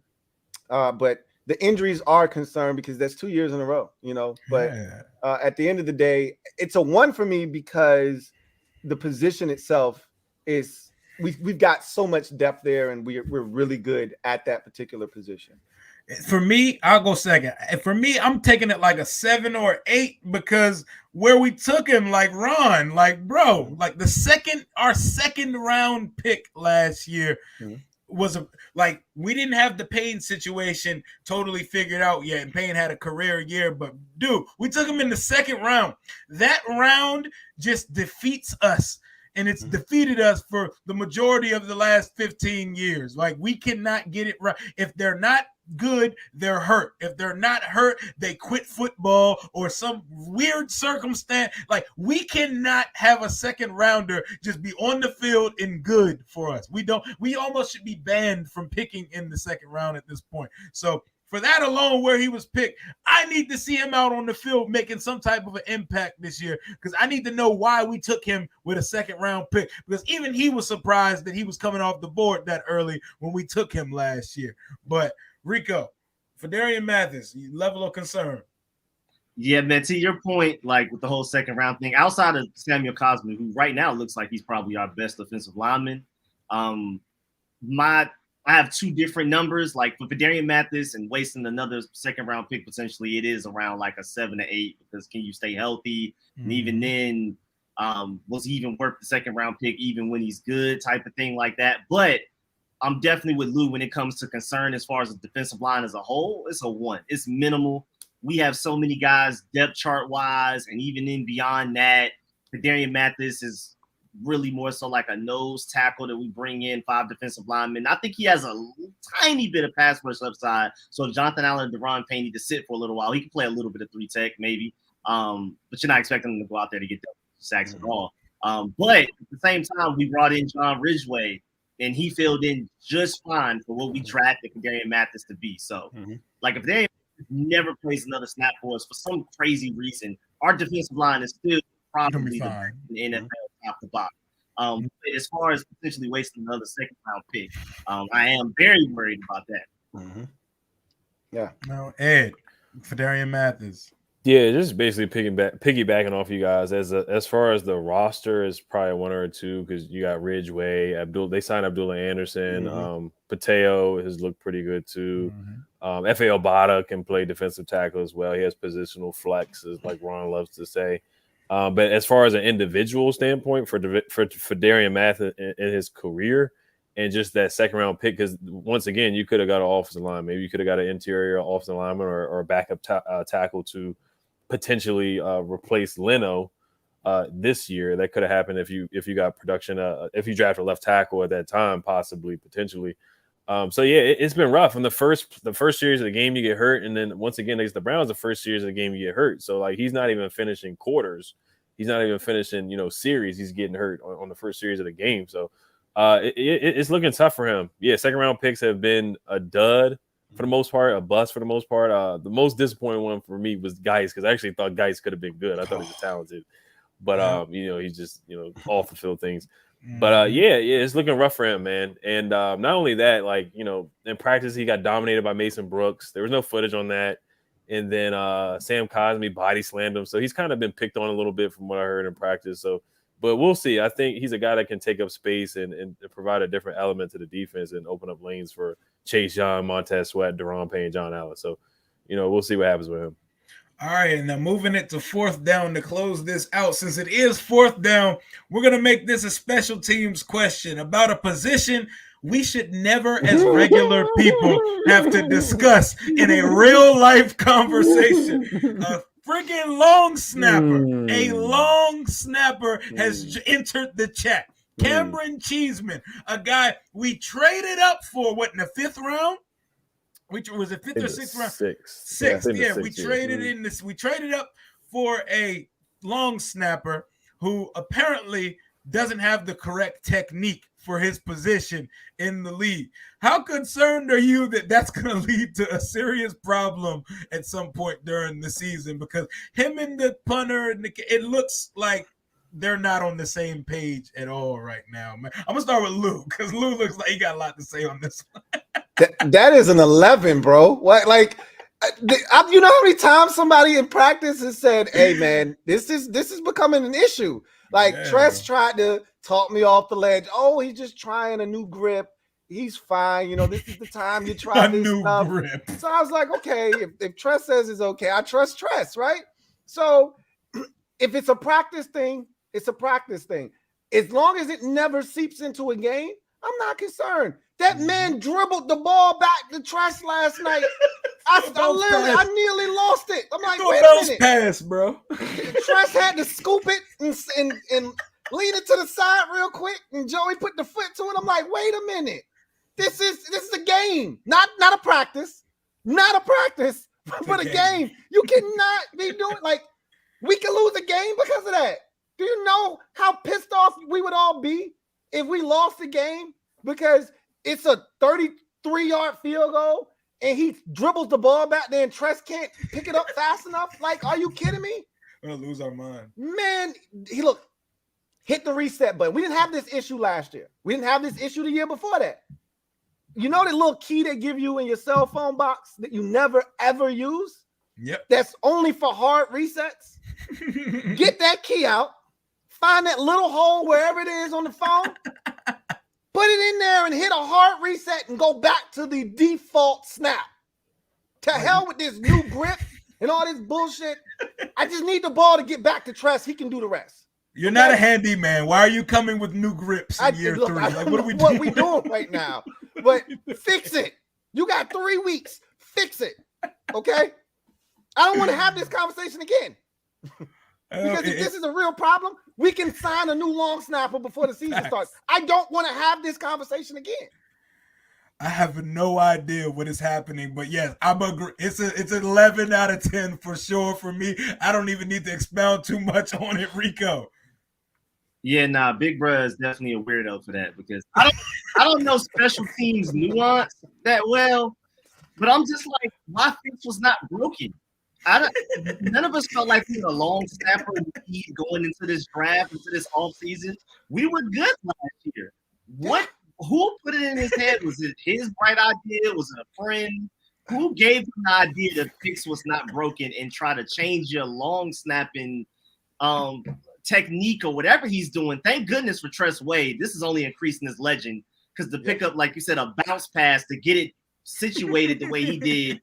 If that were me, that kick wouldn't have gotten off. If that was Tony Romo, that kick wouldn't have gotten off. So shouts out to Tress Wade for adding to his legend that's already legendary amongst the fan base, for even making that look smooth, so where people didn't even may not have noticed first look how bad that snap was. But yeah, man, go back to what you were doing, man. I just don't get why he just got experimental this off season of all off seasons. But yeah, it's definitely a big concern because we don't have another long snapper just sitting around. I mean, to Lou's point, you can maybe find one in the free agency, but it's not like for Darian Mathis, we just have a John Rageway waiting to take his spot. We're going to have to go digging for a potential replacement. Then there's chemistry that you got to get between him and Tress Wade and all of those guys to add to that. And it's just weird. Mm-hmm. And maybe he saw Jeremy Reeves become all-pro Revo and he wanted to get on the squad with him. I don't know what it is. So Tress's explanation was he wanted a tighter spiral. So he was trying a new grip because his balls were coming back, but they were kind of flat. They weren't coming back with a tight knit spiral. Because, spirals cut through the wind. They get back there quicker. He wanted to speed the operation up. So that's the claim that we were told as to why he was trying a new grip. I'm like, F that. And so I didn't realize how detail oriented this operation truly was, because you could argue, and if I'm Joey Slye, and he's never going to say this, but I missed 5 kicks last year, and maybe part of the reason is the timing was off because of the snaps. We don't know, right? So maybe this is why he was trying something different, but I just know you need to get the ball back there. It's Joey's job to kick it, and it's Tress's job to put it down just the way. This is how intricate it is. He was like, yeah, Michael Badgley likes the ball up and tilted slightly back. Joey likes it up and tilted sideways. Like, I'm not thinking about that. Just get the ball down, move my finger out the way, and you kick it, right? You sound like Dennis Rodman explaining the rebound. The rebound, right? Like how it's coming off the glass. Like there's levels to this, man. Obviously. So I'm just like, hey, Cam, man, block all of that out. Just get the ball back there, please, bro. Yeah, bro. Like that. This is an issue right now, man. Long snapping, man. We should never have to talk about the long snapper, bro. Like when Nick Sundberg was here, the only time we ever spoke about him was, oh, he's a good guy. He's a great guy. Yeah. Awesome. And he's our player rep. Yep, he's our player. Exactly. He's our player rep. We should never have to talk about the football playing of a long snapper ever in that conversation. I got a couple more for y'all we can check out for the night. But Cam Curl having a great camp. We've added to the DB room. There's Swiss Army knives all over the defense. The ascension maybe of year 2 Percy Butler. Would you still offer Cam Curl an extension? And if so, what would the timing of it be? Would you get him done before the season starts? I'll start with Rico. I would do it tonight. I say you go ahead and get it out the way, because Ron Rivera's already said that they want him to play more of a strong safety role and less in the box this coming year, more so just because of health concerns. Whenever he was getting hurt last year, our defense just didn't look the same. And so they want to keep him healthy, so they want to keep him out of the box as much as he was last year. And this guy just doesn't get interceptions. He's a great part of our defense, but when it comes to contract negotiations, he can't point to those interceptions and say, I have this many interceptions, you need to pay me this much money compared to other safeties in the league. So right now is the lowest his contract is ever potentially going to go for by far. I think after this season, we go into the 2024 offseason, it's only going to go up way more, especially after another couple of safeties get paid and reset the market. The safety market isn't that high just in general. But I see it only getting worse after this offseason. So go ahead and pay him now for cheaper before he really starts to, start to make Pro Bowls and things like that. So we're saying like 14, 15 million a year? Yeah, I would hope for something less than that, but I'd be willing to do that to just go ahead and get it out the way. I've already accepted with Curtis Samuel's current role, we may not keep him. Kendall Fuller's age, we may not keep him. We're probably losing somebody between Chase Young and Montez Sweat. We have money to pay him. Yeah, I love Cam. And Cam's having his most impressive camp since he's been here, man. I'd get him done too. He's kind of like the heartbeat of the defense outside of John Allen. Like after John Allen, he's probably the leader of that unit. And I can't have my guy Cam out there running around for $700,000 this year, man. I got to get my man squared away. I got to get his coins right, man. I got to get his coins right before the year start. Lou.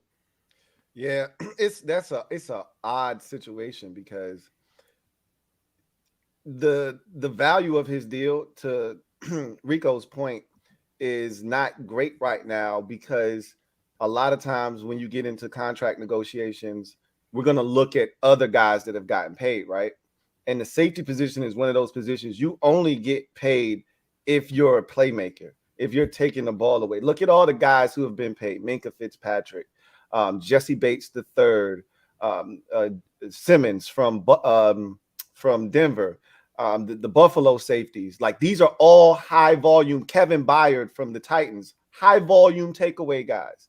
So you can't point to those guys and say, hey, my guy is on par with them, because the rebuttal for the team is, hey, he's not taking it away. Those guys, every guy that you just named, 5 interceptions last year, 4 forced fumbles, 3 recoveries, whatever the case may be. He's just not in that. He hasn't had a takeaway since his rookie season.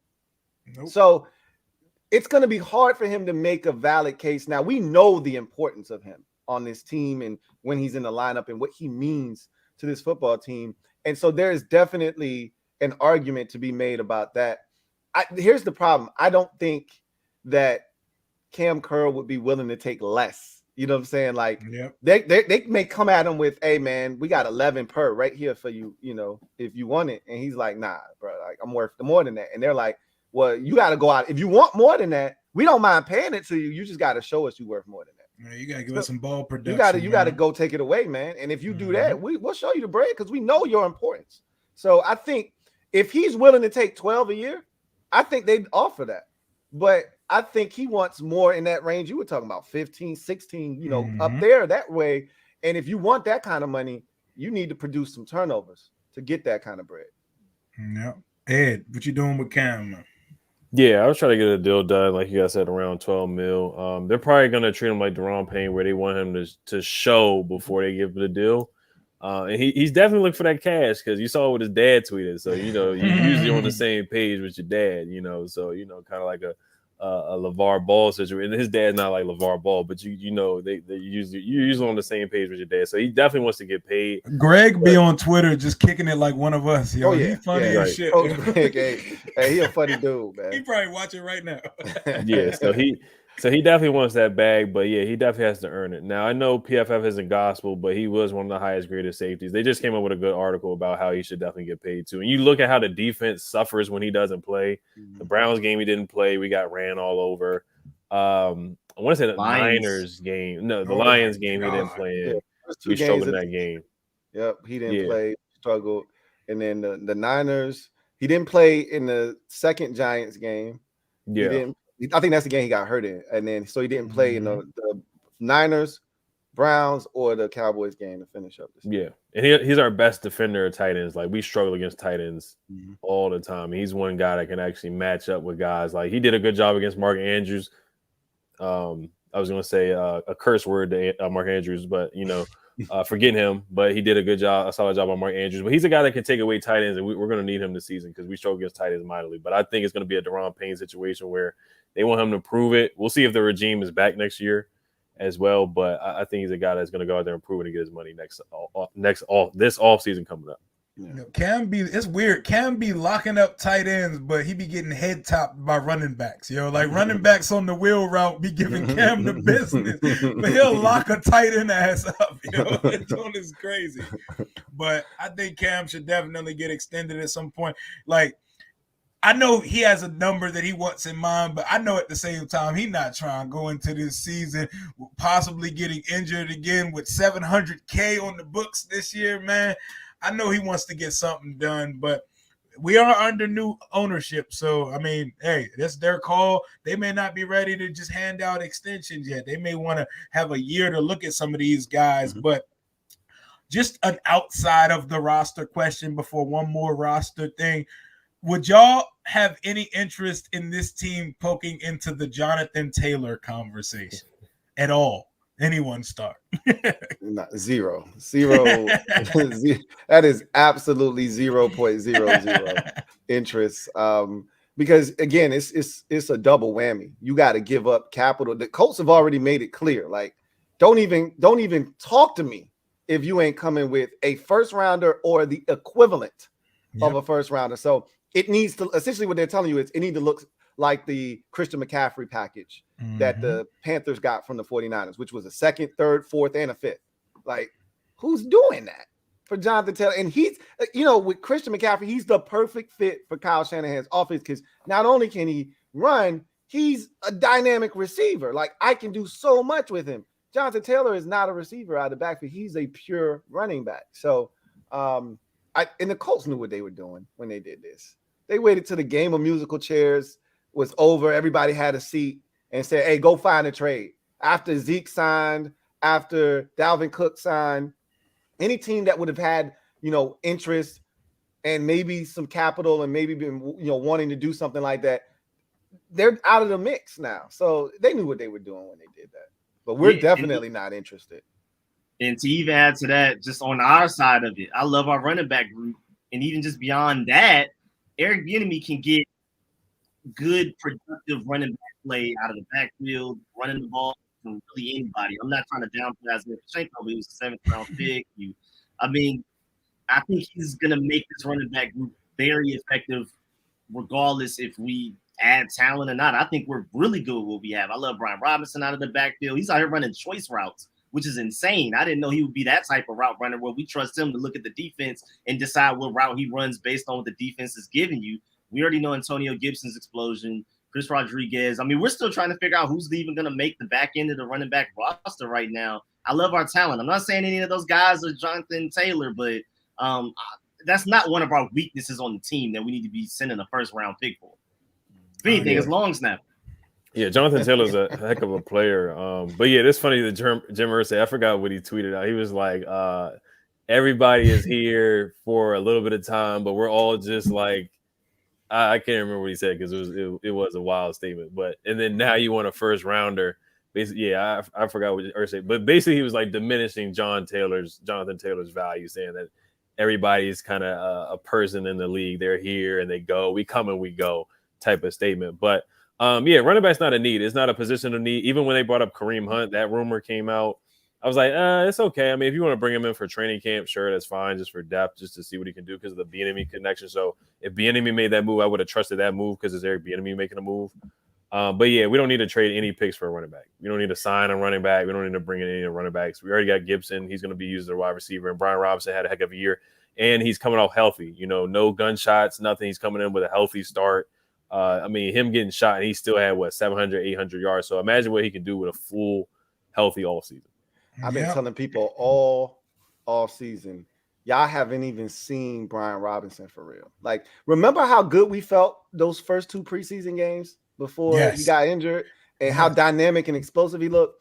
I was watching because I was scouting, prospects coming into the 2023 class, and I ended up watching some games where he was, involved in at Alabama, and I was like, yo, this is different. This didn't look like what we was getting last year, right? So there's another level he can tap into, and he even said it this offseason, like, bro, I feel night and day different from where I was never myself last year. So I think he's going to be, and he's, to Rico's point, he's a much more dynamic pass catcher.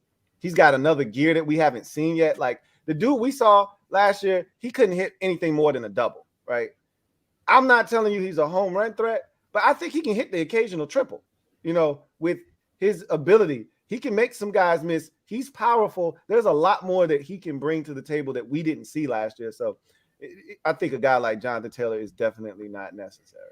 Yeah, and I think even if it was a need, I don't think Ron would be the guy that would pull the trigger for it. So I wouldn't even think it would ever be a realistic possibility for us. But all I ask out of Brian Robinson, Gibson, Rodriguez, somebody give me a 20-plus yard carry this year. Like, please, somebody bust some open. Like you said, there was more to Brian Robinson at Bama. He had some wiggle and some acceleration to him that we did not get to see him tap into because he was still getting his legs under him 12, 13 weeks into the season, which he should have been because, the first 2 preseason games, he was literally going to be named the starter like the day after he got shot. Like, they were going to name him that week. He was going to be the starter because I remember Gibson was doing the fumbling shit again, and B-Rob came in the Carolina game, scored, ran hard, and it was all she wrote for the running back 1 position. And he'd been killing it in camp so far. But to close out the roster thing, Saturday, preseason finale, Cincinnati Bengals. It's nobody of real importance will be playing. It's the Jake Fromm 53-man roster invitational. So whose Saturday's game matters the most to who? What player does this game mean the most for? Ed.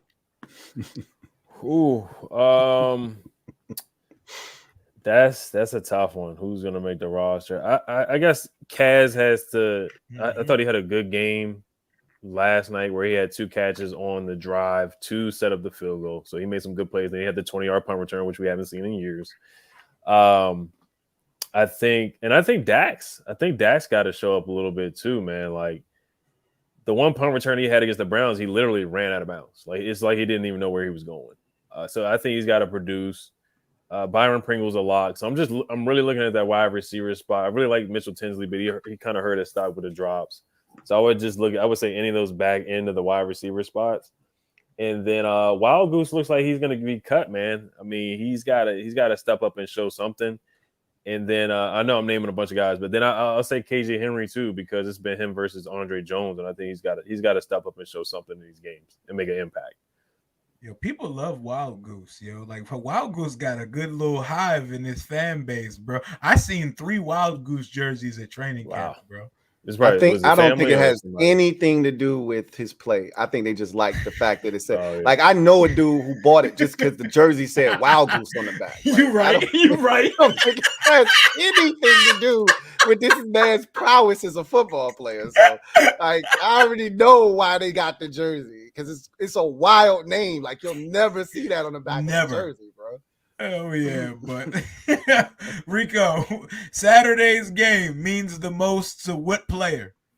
Well, first of all, I'm a big Wild Goose fan because those plays he gave us that 2-minute drive from Sam Howell. If the Ravens didn't score that quickly, we would have never had that 2-minute drive at the end. So I appreciate Terry him wouldn't have got hurt either, though. Okay, so what's the flip side to that? All right, great point. Damn, I ain't even know Wild Goose was the reason Terry got hurt. Damn, I didn't even think about it like that. Yeah, I didn't. But yeah, man, I know. Of course, there are a lot of like people fighting for the last few spots on the roster, especially in that receiver group right now. So I feel like that's a good answer as well. But I want to focus on some of the guys that feel like they should be starting. If you're going to be out there with the backups, you need to look like a starter that's out there with the backups. You need to look like a man amongst boys. So like guys like Khaleke Hudson, that feels like he should be one of the starting linebackers. Percy Butler feels like he should be getting meaningful snaps at DB. I'm expecting those guys, if they go out there to play, to look like guys that, why are they out here in this week 3 preseason game? They should even, they look too good to be out here with those guys. That's what I'm expecting of those guys. If you just blend in and look like another backup, that's going to say a lot for a lot of those guys. Oh, yeah. Lou? So I'm going to ask a question to Oleon. I think I know where y'all going to go with this, but I'm going to ask it anyway. Does anybody know who CB5 is on the squad right now? Like, after watching last night's game, are you confident in any of those dudes they put on the field last night? No. I mean, it was a shit show on the back end last night. And I don't see this Christian Holmes thing. Like, I don't get it. What are they doing there, bro?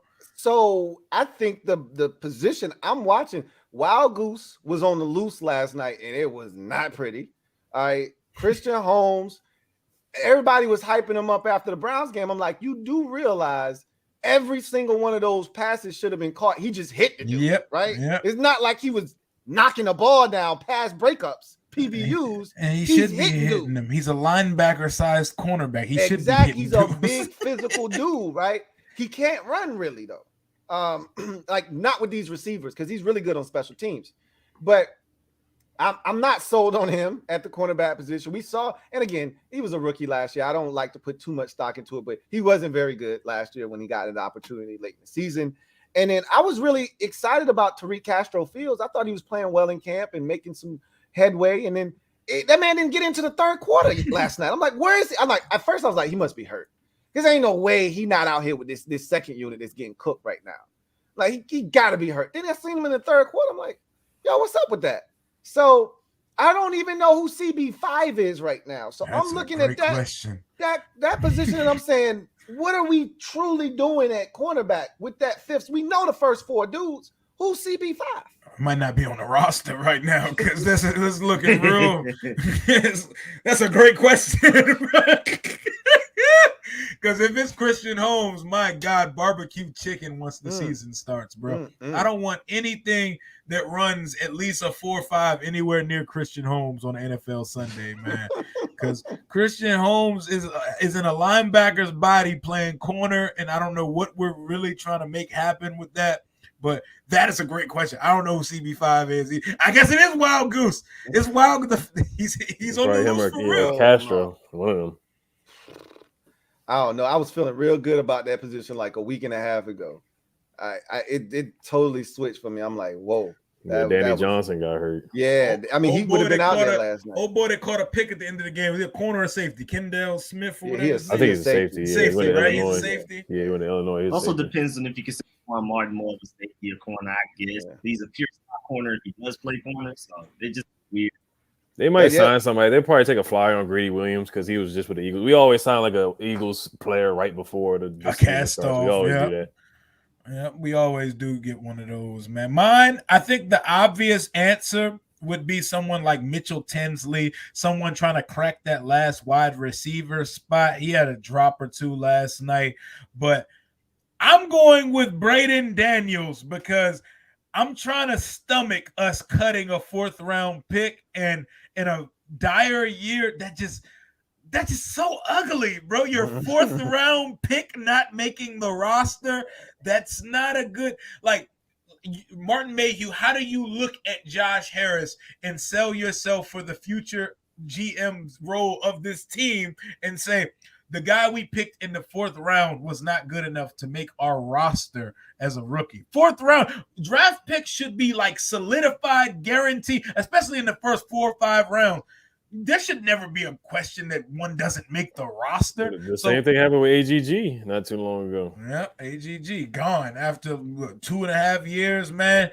A lot of misses, man. Like, there have been some good hits, but Braden Daniels, you need to show me at minimum you have what it takes to play against 3rd and 4th stringers, because right now it doesn't look like it belongs on an NFL football field. So Braden Daniels is clearly my guy. I'm not going to be watching him, but I would like to see him a part of something positive in this game on Saturday, man. Because that's some real nasty work. Very, very, very nasty work. Real nasty work. All right, so roster cuts are like the final news breaking day before the season starts. Is there a surprise release you could see, a surprise player not making the roster that most people would think would make the roster at this point? Anybody got one? Just go ahead and jump out there with it. Off the top. Like, is there any cuts that could come that would say, wow?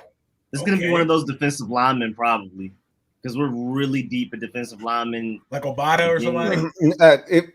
It'd be, for me, and I've been debating 5 versus 6 at defensive end, it'd be Casey Toohill. I always felt like if it was 5, it was him versus Andre Jones Jr. So if it's 6, then they're both on the team. But if it's 5, we are FA's on the team, Chase, Montez, and Andre Jones Jr. right now look to be, or excuse me, James Smith-Williams are locks, right? Those 4 are on the squad already. So now you're talking 5 versus 6. If it's 5, it's Toohill versus Andre Jones. Obviously, you're going to go with the guy with the upside on a 4-year deal. You know, you're paying peanuts to. Casey Toohill's on the last year of his deal. Like, all right, if somebody snatch you up, if we cut you, peace, right? But we're going to take the guy with 4 years left on his contract that we see upside with over the guy with 1 year left and is not on the contract after this year. So to me, it's 5 versus 6. Casey Toohill could easily be the odd man out. If they go with 5, I think he's cut. If they go with 6, then they're both on the roster. Any surprise cut candidates? Yeah. My number one answer would definitely be somebody on the D-line, but fan base wise, I'm seeing a lot of people saying like guys like Byron Pringle or locks and stuff like that. So I guess that would be a surprise to them. But it's just such a competitive group that I would not be surprised if he ends up not making it. I mean, I think Marcus Kemp has an honest chance. I think Mitchell Tinsley is a great story, but I'm not sure if he makes it. I think one of the receiver spots is automatically going to whoever our starting punt returner is between Milne and Dax Milne. So it's literally one spot left, 6 guys that everybody kind of feels like at least one of those guys is going to make it. So we'll see. Dax Milne would be my surprise cut because that's Ron's boy. Like, Ron gonna ride or die with the Troy Apke's and Dax Milnes of the world. You know, they perfectly represent Ron and who he is as a head coach, and it would surprise the hell out of me if Dax Milne didn't make the roster. Not from a play standpoint, because I would like somebody with a little bit more wiggle and someone who can actually make a play and kind of flip the field for us as a punt returner. But I do understand the position flex aspect of it. Dax Milne can catch a football, and Casimir cannot catch a cold in practice. He's dropping passes every day. Like, it's an everyday thing in practice. So when you see him getting less reps as a receiver and now running at the very end of the game with these guys, there's a reason for it. But next time we link up, it'll probably be a quarter through the season, maybe 3 or 4 games into the season, probably a month or so from now. Who is Washington's breakout player? Not including the quarterback. Who is the breakout player for the Washington Commanders in 2023? That's easy. Dotson. John Dotson. Yes, sir. I mean, that's an easy one. That's a layup. I mean, you know what I was thinking yesterday? And I pray Terry's okay because we need him. But you know what was refreshing was when Terry left the game, who stepped up? He went crazy. He blacked out. Right? And what ended up happening was they just put him in Terry's X position and he just blacked out, right? So this is why I think our wide receiver core is the best in the division, because who else can say, can Dallas survive without CD Lamb? I don't think they can. Even with the addition of Brandon Cooks, I don't think they can. Can Philadelphia survive without AJ Brown? Devontae Smith is a beast, but then who's number 2? Well, Olamide Zaccheaus? Like, who's I mean, Trey Watkins? Like, who am I supposed to be afraid of is the second dude, right? Can the Giants don't even have a number 1? Like, if Darren Waller goes down, they're in trouble, right? Jalen Hyatt.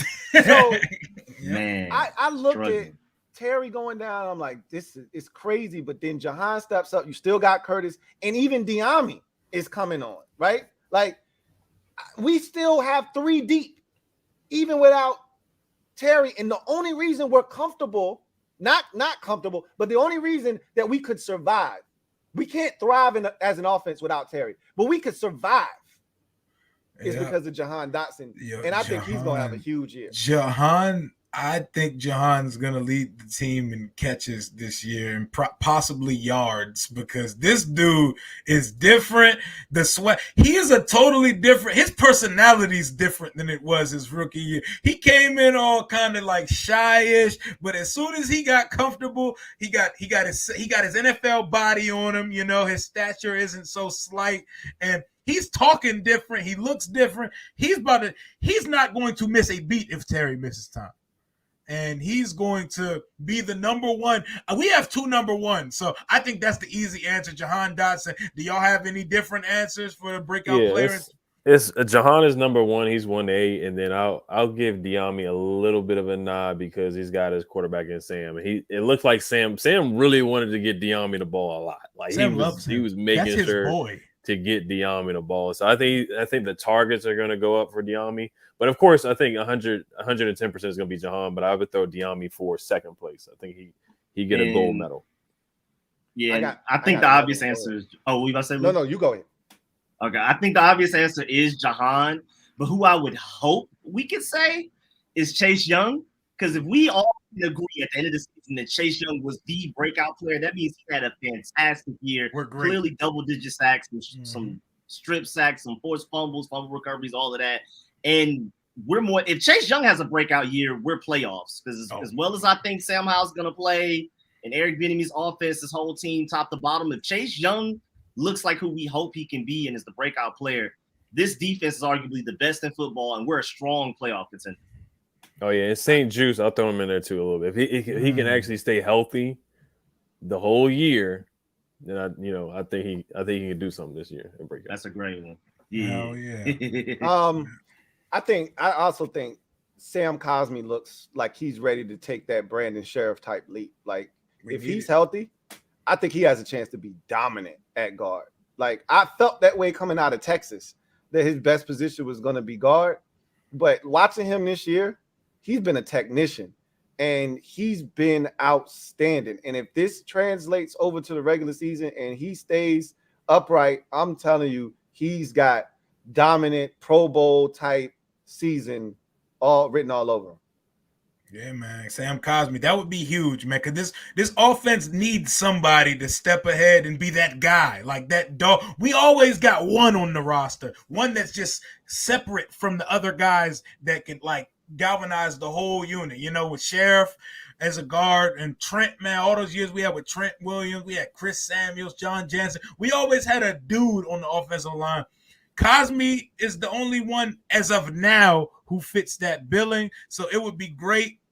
Second round pick. Maybe he's the one that changes our second round pick like goodwill because we need it because we've struck out for just about every other second round pick we've taken in the last 15 years. But appreciate you for the donation. Appreciate everybody for the supers and appreciate everybody in the chat.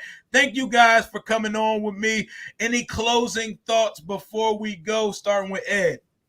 Yeah, Cole Turner, I would say him too. I think he has an opportunity to break out. But no, man, I'm excited for the season. I mean, Sam has the potential to be the guy, man. He looks good. He looks the part right now. He's balling right now. So, but yeah, it's great to be on here with you guys.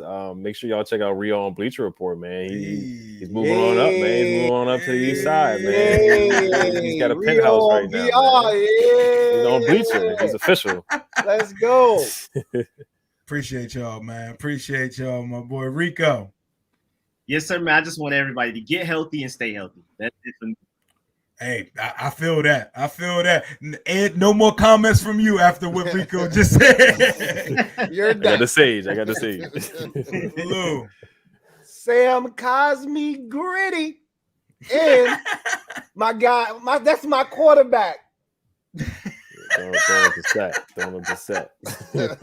Shout out to Josh Harris too. That picture. Hey, look, man, my owner be lit. Every day we lit. Every day. Josh Harris was straight from the bar. He was drinking that 50-cent cognac that we just got as the new official cognac of the Washington Commanders. The whole testing supply. Took all of it home. Oh, man. Dan walk out the door and we just got sponsors coming left and right ready to be in business with the team, man. Just because little Napoleon finally left the organization, we got Verizon. Anheuser-Busch decided to come back. They get the cognac, and that's going to just be the first three of many more to come. The vibes are back. Our owner's cool. Our owner's lit. Our quarterback with the receivers in the end zone throwing all kinds of gang shit in the end zone. We love to see it as the good vibes go in. But all the optimism, you know, shit gets real once these regular season games come and all this fun shits and giggles we're having in these streams. We start ranting real fast when the games start counting because all of these good vibes die if you lose to the Arizona Cardinals, who are the favorite to get the first and the second pick of the draft next year. So we'll see what happens when the season comes. Thank y'all for pulling up. Hail to the Washington Commanders. Keep supporting these guys and all the other streamers, YouTubers in the podcast community because there are no agendas over here. We keep it real. We keep it raw. We love it. We do it for the fans. Peace. Good shit, fellas.